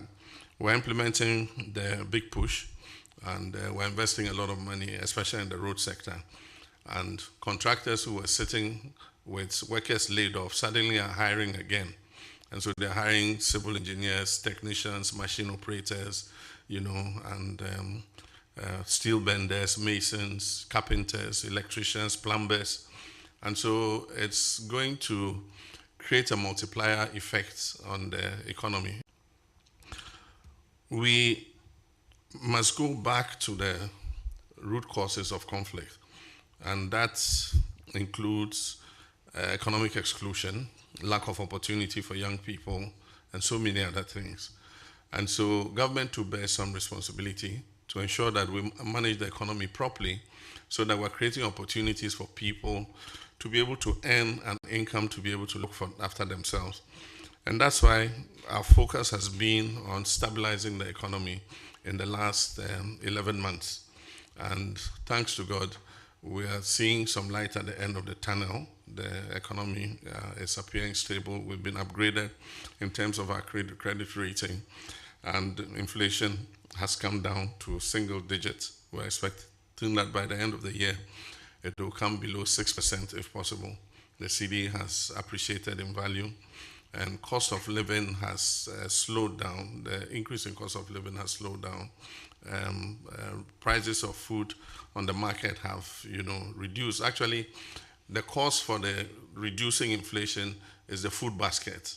The abatement of increase of prices in the food basket is what is affecting the general downward trend of inflation. And so if we should not take our eyes off the ball, we must continue to look at that. We're implementing the big push, and we're investing a lot of money, especially in the road sector. And contractors who were sitting with workers laid off suddenly are hiring again. And so they're hiring civil engineers, technicians, machine operators, and steel benders, masons, carpenters, electricians, plumbers. And so it's going to create a multiplier effect on the economy. We must go back to the root causes of conflict, and that includes economic exclusion, lack of opportunity for young people, and so many other things. And so government to bear some responsibility to ensure that we manage the economy properly so that we're creating opportunities for people to be able to earn an income to be able to look for after themselves. And that's why our focus has been on stabilizing the economy in the last 11 months. And thanks to God, we are seeing some light at the end of the tunnel. The economy is appearing stable. We've been upgraded in terms of our credit rating, and inflation has come down to single digits. We're expecting that by the end of the year, it will come below 6% if possible. The CD has appreciated in value, and cost of living has slowed down. The increase in cost of living has slowed down. Prices of food on the market have, reduced. Actually, the cause for the reducing inflation is the food basket. The abatement of increase of prices in the food basket is what is affecting the general downward trend of inflation. And so if we should not take our eyes off the ball, we must continue to look at that. We're implementing the big push, and we're investing a lot of money, especially in the road sector. And contractors who were sitting with workers laid off suddenly are hiring again. And so they're hiring civil engineers, technicians, machine operators, and steel benders, masons, carpenters, electricians, plumbers. And so it's going to create a multiplier effect on the economy. We must go back to the root causes of conflict, and that includes economic exclusion, lack of opportunity for young people, and so many other things. And so government to bear some responsibility to ensure that we manage the economy properly so that we're creating opportunities for people to be able to earn an income to be able to look for after themselves. And that's why our focus has been on this is your angel in the morning.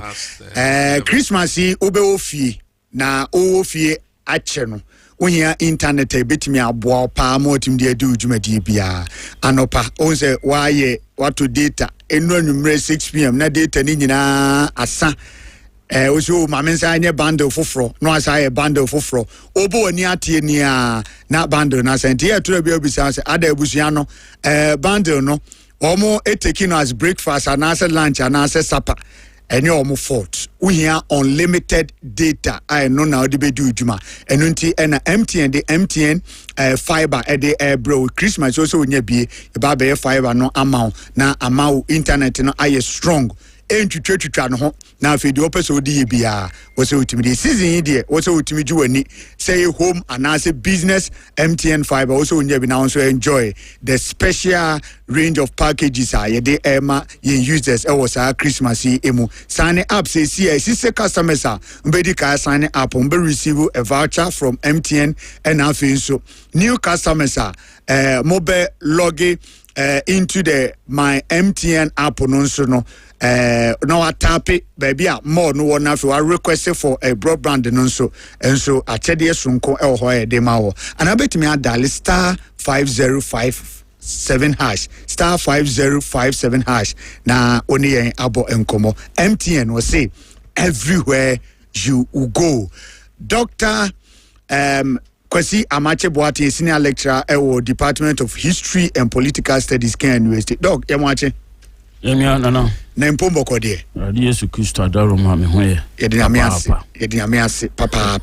So Mr. PV John Toa Boateng Daxon, a entrepreneur and a former presidential staffer. Over Yamache. We go so. Na Bibia koso kama. Yedinamiase papa. And Rana Mete say ECOWAS for more approve $2.8 million at the 5 countries Africa na say Ghana and so can who be say and fight terrorism or more to trust many idea ekoso ne ye yin so ye hwani mu say Asante Mero 24 osi tutu fa Mamprusi for ni kusase for ntokwa no a wotena so no be present report no de ama President John Dramani Mahama. But the ebinimu bisa ne say o say you worried kakra doc say Africa ya selected 5 countries next year can one it is to try some cause o maimu no cause o say you worried Nana me do ase me bom mu chia krura ne mpanimfo me chia Dr. Kwakuti Bronzy ana wona adwuma ifo nyina PV me chia hope say lawyer nam council utie na me chia na mpe jima ya sachi me chia tiefo nyina asem no fa West Africa na said the asem no how na wo ha say no en chese ekwan bi so being worried somehow yes in Ghana because how no Shasio Nigeria northern Nigeria and as they say Afa West Africa a strong one Kina Faso a challenge Mali or challenge I freeze our insurgency northern Nigeria and Koi Angel na I check I will watch it Mali say yeah so how na kan ho na soja for no it take you over because woman can be so say as a France take advantage of sao how no omayom hu so mo do soja for baba beboa so at the same time hu nkoso bia koso but sa how warrior was say no no President Mahama kan ho sem chieftaincy disputes are dosu ewo omayimu eno ana ntino I was say worry sekaya dia o man Ghana igina enanso na yenni mentimi ho ase bia o ba bia ama nipa twintuo dia ene de na ya ni se yasrafo no ena ebe hye wo mukina ama wo muniama wo muhia nyina na se yenkwa as a nation as a country no ya hold ni Ukraine timia na ebe siki external supporter nka yetimi aye but I agree I was say you worried because how na titu ewo bokono yeah say ade we say security experts ni bi aka ho nsem aka ho bibi wo internet so da say ekoba se wo mumu bi out of desperation say wo mun ni gidie se o man no betimi ahwe asem no aka ade mu no kra ato ba bi eda na asomdua ba anaso bo wo mu gidie kra na onim sa asem no ba bi ogina na watwentu no na asem nye de nso chinchina on fatu no nto womumu bi betimi ne sa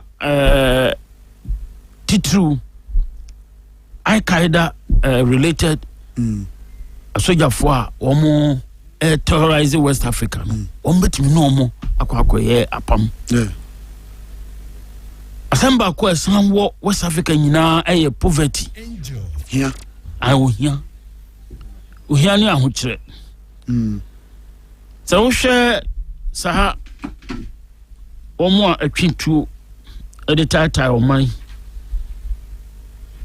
akwan omo faso adwuma na omo recruit emrantie na omo di sikasam na dada omo so omo recruit emrantie omo di sikasam na dada omo enti generally also you're worried but ECOWAS kwan ho fa so etu sana moy nwa pa because only yesterday basa ka crazy o Benin no omukeka omo hu bo mu di asrafo ko ho Nigeria sa o ha wi hyase If you say my man be crack as on Babe, but Nigeria for there be Obi Anyai. Near bet me I can answer a better ne. And right here, yeah, President Trump crack can say, will be 2 and a more be. Nigeria for be sorry, so how be in Nigeria. Nana me kind war social media. Angel. So for penny be all Nigeria. Nasafo no edi mu pa. Apa no nansi akra obey program bi Ghana ha say. Me kan ni di no. Explicitly. Or say Nigeria for resources a womo wontina. America for pese womo tete akire. Na nya emo bia womo de eba abeboa. And then you get a pastor, this time around, Roman Catholic pastor, openly calling on Donald Trump says, "Oh, man, temwa." Basa yo ebesi, hono so munyina ubi done away with. And why is ECOWAS not interested in teaming up with Nigeria to address our challenge in the whole fear? And atnawa omo abo omo hopo ewo ho. There's something I don't understand because bibi say enti mean see Europe. And say insurgency bia no.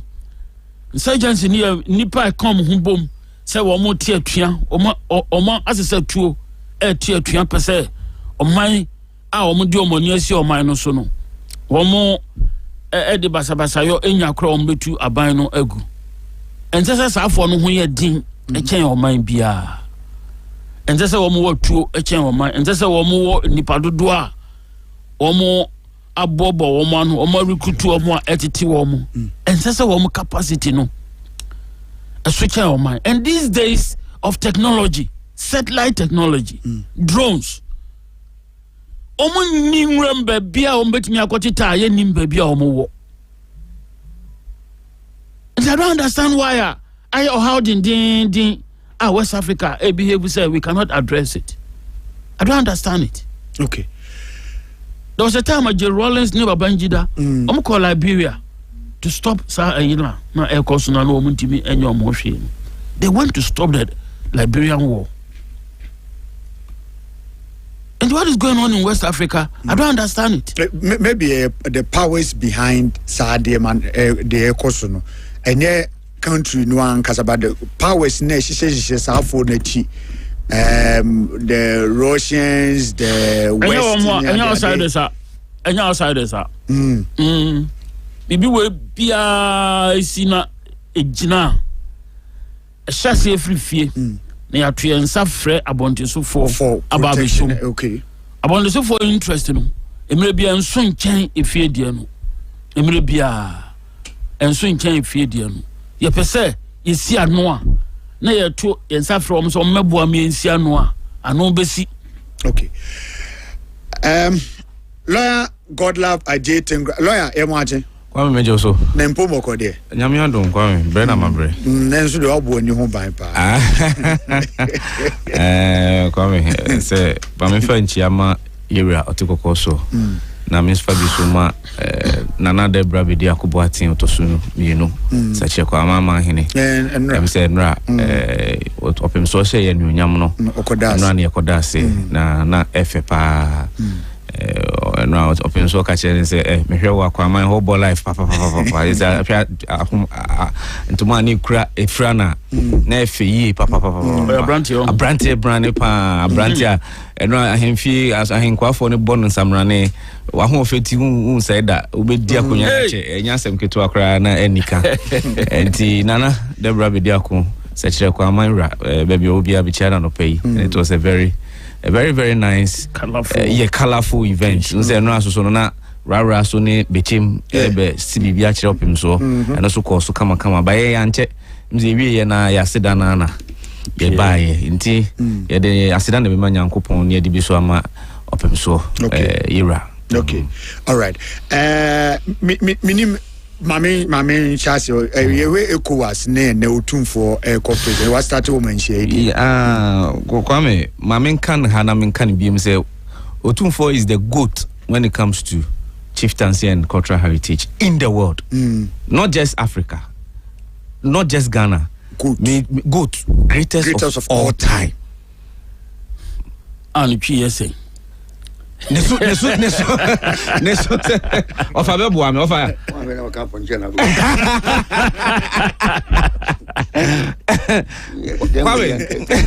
Ofa se ne guy ne. Guy dey say dey do akra sa. Who say station dey chi ofa. Be me say me come off na me hu chi.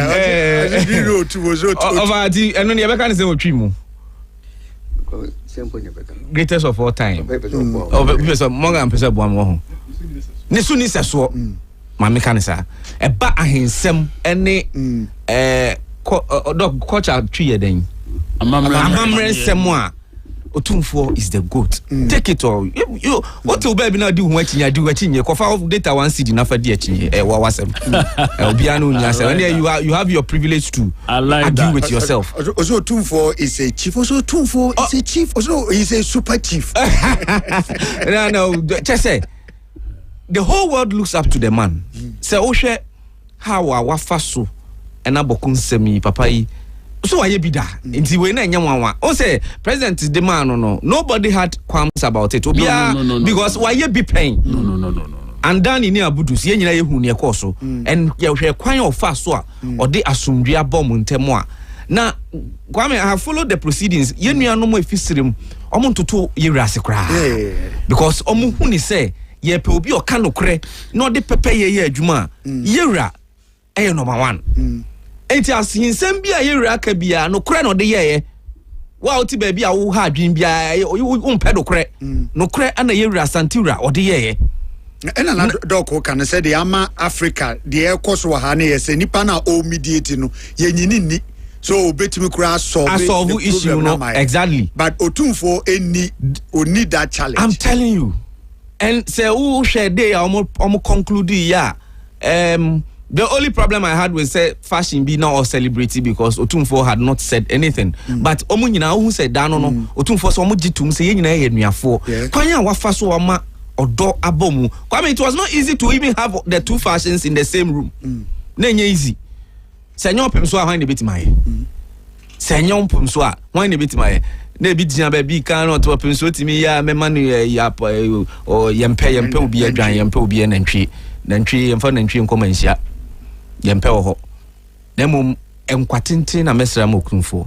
Kwame, sometimes me gina ho na me to ho na me dwendwen na me hu se owuo kanipa ho a na maye ma hye because nkrofo mienu bi wo ho a me hu se dachi be mu fi wiase e be me ya Otumfuo chief imam nipa tuyi se nkarade betima mo kwatente anko mo nyini ti se metusala no mo nyini nche e wo wiase man because without them there will not be peace in Ghana. Sani patui Otumfuo say tutu ababiu otosumienu any chief imam Sheikh meba so di Sheikh Osman fantastic. Sani patui erade mo kwatenten omo mo nyini nche eno na Otumfuo ka say Asanteman Council yesterday was the last sitting na yako break na yakoba yabetoa so and I was so happy. Wakati ohwe kawa no ne ahemfo amanhina na ewo hokasa oso obia wo asembia ka wakoma to yem asembia ye de nto boase ana eka se yenka ya no nchese ye ntimi nka enti ya dairase me ma me kasa nya tentente aseda ne de be ma no ni asre nyansa ma ne se unim se whatever why no o president na the roadmap ya de beto ho no two fashions mampusi ni kusasis no ebegia tum ama anunyam aba ye nuanom nodness na biso aka Santeman so. Okay, Kwame, all right, over. Yeah, Kwame, asem we dey na nka ni se we dey ban no pay and the titi mo say you know the content the of report. Yes, the any man say o hene afabre ehihia omunyina kama de obi abetima kan sa asumdwe bia ye den aba njina metwen Nyankopon ya adom ne o president wie na afi dia aka no se de obeye dabonde na ne itimpem kudidi ehu be ya so ho na afi yetima ye den yaka and I believe say obi ani wa on pasumdwe kusasi for man pusi for ni na no o mo so be hwa de asi mfaso aba andane ne friends abudu de no so no mo so tima enya a common ground bi on betima yede de ajatum na ekowaze ya okay kwame he ensembi wa yeka ye de kobonkum ye de konifa ye de kobonkum ye de konifa ekowas for they are just wasting money. Equals. Yes, you see, earlier we became Kwame and the constitution. Last time I tried to tell you because in some of you know one money. Anna, we see when you relegate good governance to the background, and they must see a neighbor. Yes, I didn't want me now. Sonia Coswana. Or maybe a constitutional move, almost on the constitution bed. Ebeyedma ini se mo bia kwan no a channel wakakota danchema na ye ena wo mo sisi wo bia nkan bia papa tu ade wo yin nan wo mo huni de no maka fa ho o maka se be o mine on a sovereign state on the constitution or the adjumanti suggestions no betimi aye ani o munyama o ya na ya ani o munyama o free wo munyama wo bia ni fi asem mo ko kan wo me bia sa biem yenim se obi adi ne ho so ene yese yenka mo mara meboa ne yenyi chane mawe di so obi ya de ne nya e wo se ka che no yanko bandaro manka yesa be yanka emuajo ene hwede ko so chane mawe mu ana ko fa chane man na ba leadership on so kan ho bi ena me kan e kan ho bi obi tinu mamu ade a wo yi emfa kwam obi ankolo nto oda ne ahwe no a ne de besiesi eko wase no say ye beka mum sa asumbio masa bridge ha e don't even say obi a sovereign state no one so na pana wonye do pe don be say constitution o man bia o mun na agya tum no won fa sa de nya adwuma nso obi fa fiche ne employment ba bia na wo ma sori aba na ye friends na wo ko tete mo ko ha da bi ini constitution ni nim. No, because West Africa worrying since 2020 coup power Africa nyagro. One too many. Maybe na etisa ena kra den. Eko on say esa pejaba. Yeah. One we have no be adwen say cement me won kakra bia. Also twitu. Etu no cemetery. Then man pare say yeah 30 something years say there yes Fourth Republic we there. Debbie, ye so nsem hunu bia so. The constitution kan we do 2 times we are one far back. Kuku eno nyama nyina pa. Nyansan ni ba ko futri. Na ko baby. Omo time so ya say Benin say ne time so nko bi mbo no na nominate the finance minister so Benin nyabutre. Wasisa constitution wasisa for 7 times 2 yes 14 ani wow eno achi no wasan eye enhihye bi a o free so no okwa akoche a higher body bi wo ho Benin entese ka eko waso Benin so kra wo eso won beto edin wa affect constitution no okwan poto so say we opposition na say obetimi agina e was say some institutions be financial institutions no Ejiutu. How? And you know, or disqualify the opposition leader. How? Why should anybody say that I qualify to stand to become the president of my country?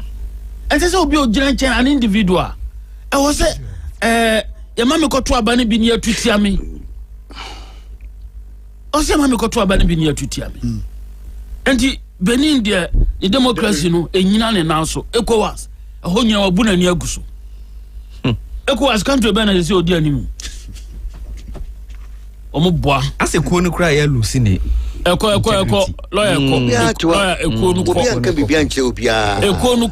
and once what Quine La Côte d'Ivoire. Yeah, Papa no, as a son constitution, no pet, and a cornu coy. A cornu gui.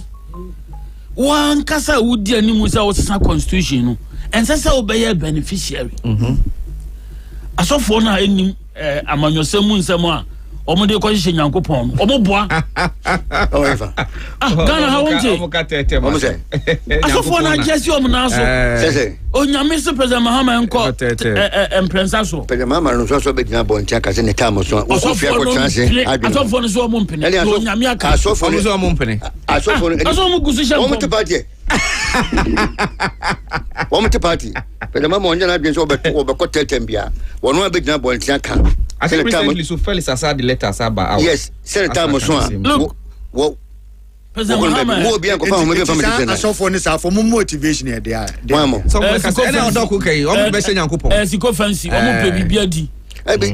O mo motivation anu. Ebi na correction ko fam. O mo pe bibia di. Correction ko fam. President Mahama, the making of a great man. And say ma enema no ko ansa na yehu what is happening. Sadi we ni how wa handle no akeke no personally ebe ko won san facility ma so fu bia be obete se waka sa asem ni bia no ye beto enu anu of am no ya because don't know fucking and no mo dey say Kwame Nkrumah no won ka so tirimu won ka say ajifu and dey ben Nkrumah ewura ni tirimu say Ghana nyame nkan ho mema bia ni ha bia 2 years ka constitution kintim fa nya adwuma nyame kan won tina ye adwuma Nyankopon kan bibia obi an fa nsem no fa nkron Bible no say God is not an author of confusion to what Bible friends enti aduane bia na bia na bi ni ho na bura eni nyame ya da wonyi nkira wo se buru be ba se buru ma nyame ya na wonyi nkira wo ti se do oba beta ko nyan so nkwa Pandai rerun. Lawyer, and then I am say court decision no be koso. Kwame, I think say it's a good thing for rule of law and your democracy. No say from day one I have had problem with the judgment at the High Court. My reason being that when the applicants or petitioners have come out to say we have issues with some 41 polling stations and then we have an omnibus judgment saying that everything must be done again. No problematic. But it's answer a court to soon to be for 2 minutes and she owns them na onkase obey ope. There is a next, that's why we have hierarchy of courts. Ufi High Court, Ubeko Court of Appeal, Ubeko Supreme Court, so that you go through the and I think say that is what the respondents have done. Our omoko ene to for us to see what the Supreme Court will say. Supreme Court and then to quash the decision of the High Court. So we are looking forward to see the outcome of the judgment. Yes, but you know, yes, but me share I think say it shouldn't bring chaos. I feel say say banner oh there be High Court during the decision must stand. I believe say the MPP should get its ass done and then together no campaign.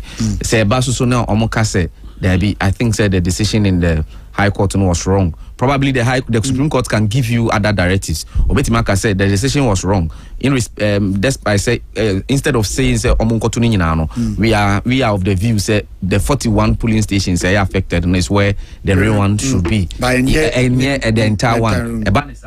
The both parties and also Omonjin too. And now there was something funny I saw in the internet. Mustafa Bandi say bees akobo and they say MPP for the Cosma bees. The Malam.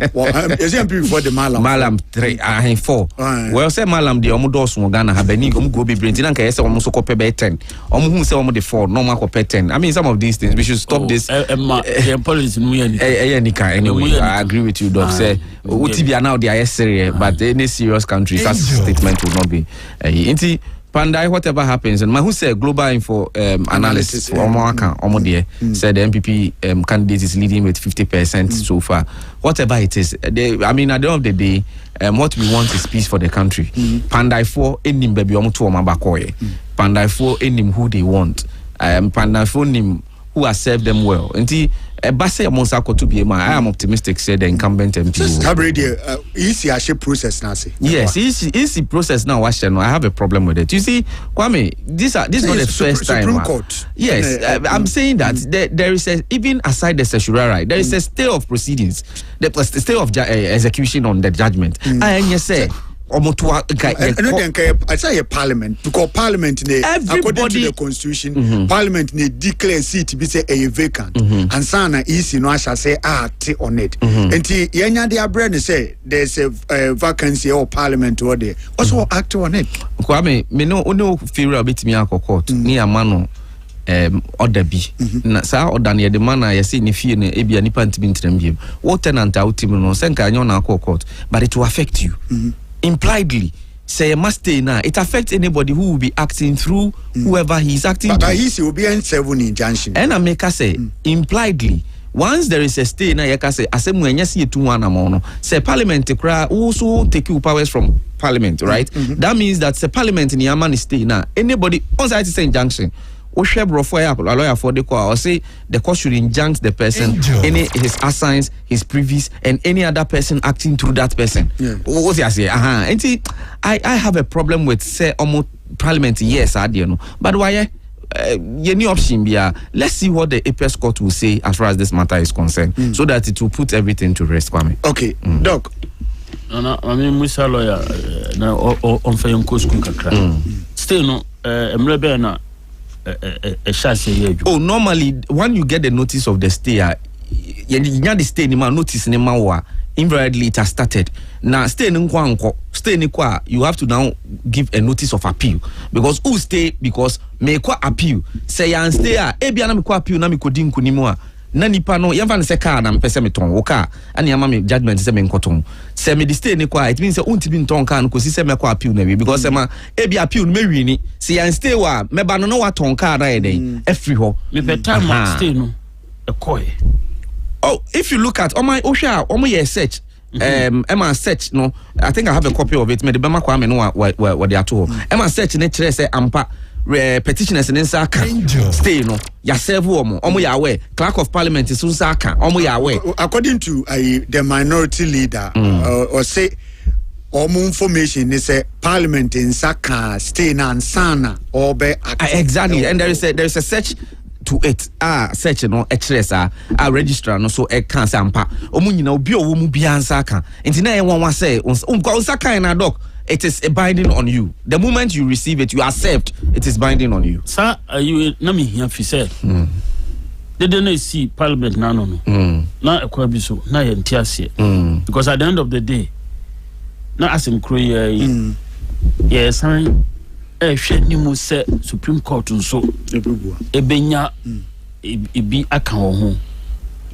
now once again lawyers no ma yetiase say even easy ashe de o hwase ayi supreme court be kan say ehun hia yenya ya easy pompo obejai aname wa to your boka kra ne ya boka to ogukwa and they say you be obi be say charge you for causing financial no be yes as say mra ne say mra yi mu say the lawyer church say stay no buy okay and obi bu na ne gu say stay no buy and I wo wan twen say clerk of parliament crowd bibi browa na wo so mo lawyer for wo the sanity there I'm a lawyer some way I'm not speaking as an authority the sanity there na utu anamo na akoboka me giri say o say just can through bottom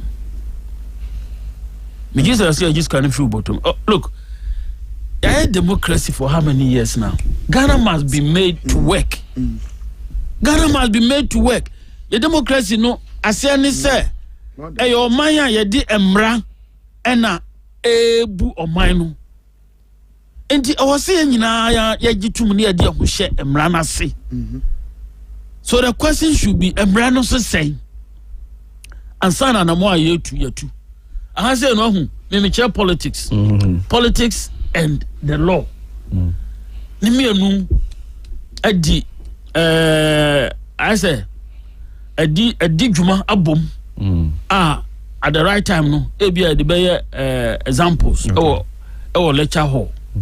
That is why I was interested in the time a court no e stay no e buy na if you hawk no juma e course nyina politics okay so date ya there mami let's say it was served on 1st December 2025 exactly okay the Kwame so the questions now on kabet me kan kakra na nka watch answer registrar and my kebeboa nyina. Was it whether or not the judicial review application in the nature of certiorari has been served on the third interested party? And who is the third interested party? Third interested party is the clerk of parliament. And was yes. Yes. And a registrar saying. And was if so when? And was first 1/2/2025. Good. The next question was what? Whether or not the statement of the case of the applicant has been served on the third interested party. Again, the clerk of parliament. And or say registrar yes. Can say yes. And was if so when? And was first December 2025. Say they had every document that was supposed to file. No more than that. Blamable on Obia. Sure. And Ghana, we don't need that. How many years into our democratic governance? Yeah. From 1993, Abasamri. And that's a we see. Okay. Over.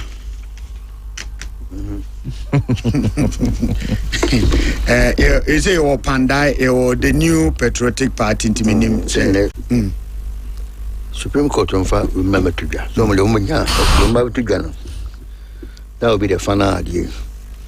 So I say, you know, Omcasa into Muntimin no so much. The end Supreme Court the friends say, we know Emra, but lawyer Musa, you know, 21 days now, so I want to mean Fali Bibiano. After say, I gazette your friends say. Resource.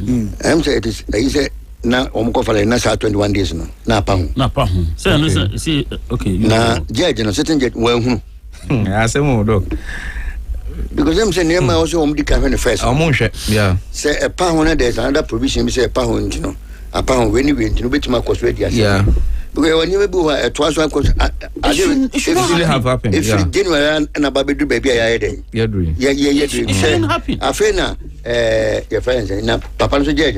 Yindam, one lawyer and two ones where some people when they are going to court because of that rule said the law lies in the bosom of the judge, you know. They feel say, well, if the judge rules anyhow, your appeal is available to you. Some lawyers normally do that too. They will normally file applications be on him say baby I know catch us how they say because I remember say JH Mensa I'm saying one of the elections now will be ready to be here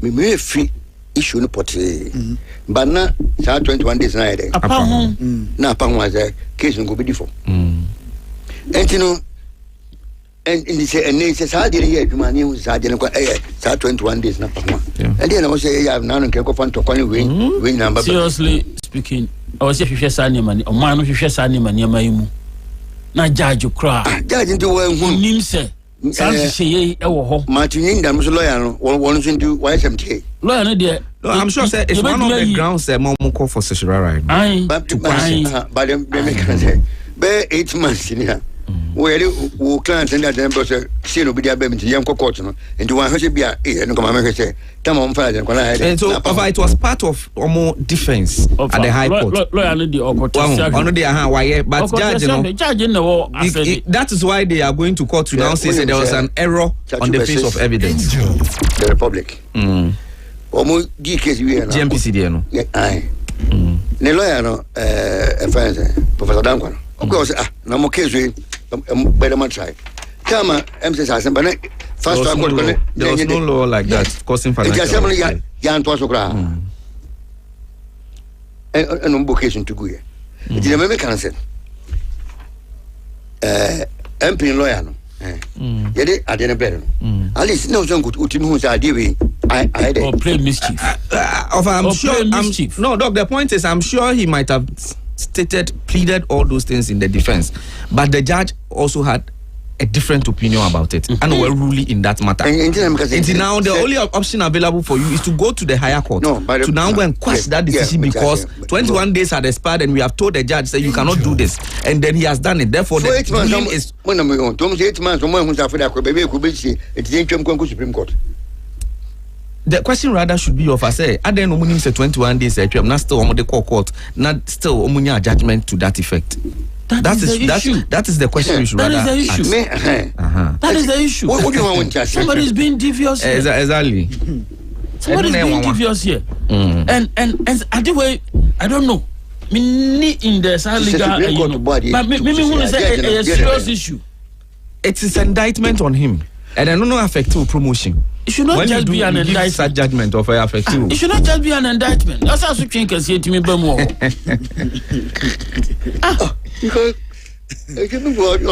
All right. Okay. So minim yem fancy ana. Yengra MPP case. Me no me hwesa video no. Na me hunu baby ko ade no. Free bar na because me nim se kan Japan kan baby say Professor Michael Quick catch and say onko support ne ba Michael Quick tama na one abransa for pray to be primary. Emma ono no catch and say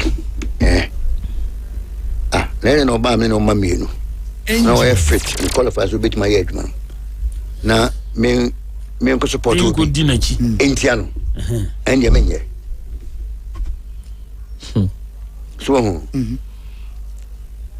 and minim but address Afonso say a bra no afofuru ne Professor Michael Queen na mu ekoye no afofuru satam na ne bawon education yem enso wan supporting. Kwame, is it about your personal interest? Yeah. No men microphone say oh wadwuma say ugidi say Kennedy Japan ba bia ontimi more appointment enunti na wo say na say CJ ko kan say be about attaching atai kan say na ne yere ne mawo ye nyina condemn kan say no, it's not about your personal politics should rise above your, even though I understand that in politics doc we can say selfish interest kakra wo no, it's not just about eboko ekotena break ye kan Japan ko ana say say ke bi on ko bi chief of staff say 2 point something bi no one one agi on this can hear comando. Unim mamen kan sem picture dia na ese intime ma ono yere institution ba no mumie hwini we baby e be asem kese o obia na so obia be start ya ke secret and dan chan e bi special kwa kusi ba bia you bring your husband and a wife as the personal issues back campaign baby no e baba ye yeah I didn't ye mo amunu mre and of an kwakwa say you advocating senka such positions the emfa mo bi ni yes so we yere ana ukunu ye man appointment at whatever level ukunu ni you know obi antim ne baby okay even when the person qualifies yes okay. What about the new affair? What about the new affair? And she another angle to it, but you and you are for quite and the back and you can't come here. And I'm what? Jennifer say, and you bit me come here. So, na swampa so ban dampa ba ko so pa ka se me no ma me nu ni se me ma dina me chiro. What do? Ye hwini. Okay. Doc, me da se. Lawyer Kwame medasi papa ofanya minshraw say ne mobile mama class na ede lawyer God lover Jatin crying a private legal practitioner you know na say one close one day was for one day o me no mbet na expose o mo de o mo ntwen ye nti bia no mo expose offer yebeko wake up yebeko me be nche beba yekobede yebesa ba offer ha ho yakobo see I represent keke hwe se timi nyankopon wo hata so ye etam ska we nyina ma blast akwa etam ska de ko ne ko so kwam ne san ba ne ya bo ne kase pa o ni aba menye prophet of doom but na boy see performance would you say ko jika puna am wa team say boy hwan e betimi na bo me ba to bo okay edu adebi wa ho baby a wo ko won't you fuck up na me bo ba wa ho ali ni kura wo no any encouragement na o yede o de korom ubetimi akwa ko ye bibi wonye cap no na no kwana be record na yede eda ho won se ko ba ko e se asama can go first go yeah the fastest go in the tournament anyi bi akwa ye ko na we de nyame am fafie offside go kwa yitimi she ofa no kra ne se kwa me mama ka se mu se first pa won se blaster bobo a utimi ka se me ko hasa moja ebe pushi wa mo aye se bi apia se pa why the blaster bobo kudushi wo free ball baby all right to us the free lawyer Kwame Adjei Bohyen, a private legal practitioner and a lecturer at the Presbyterian University. Dr. Kwame Adjei Bohyen, a senior lecturer at the Department of History and Political Studies, KNU. Mr. PV Dwanto Boateng Daxon, an entrepreneur and a former presidential staffer. 9:34.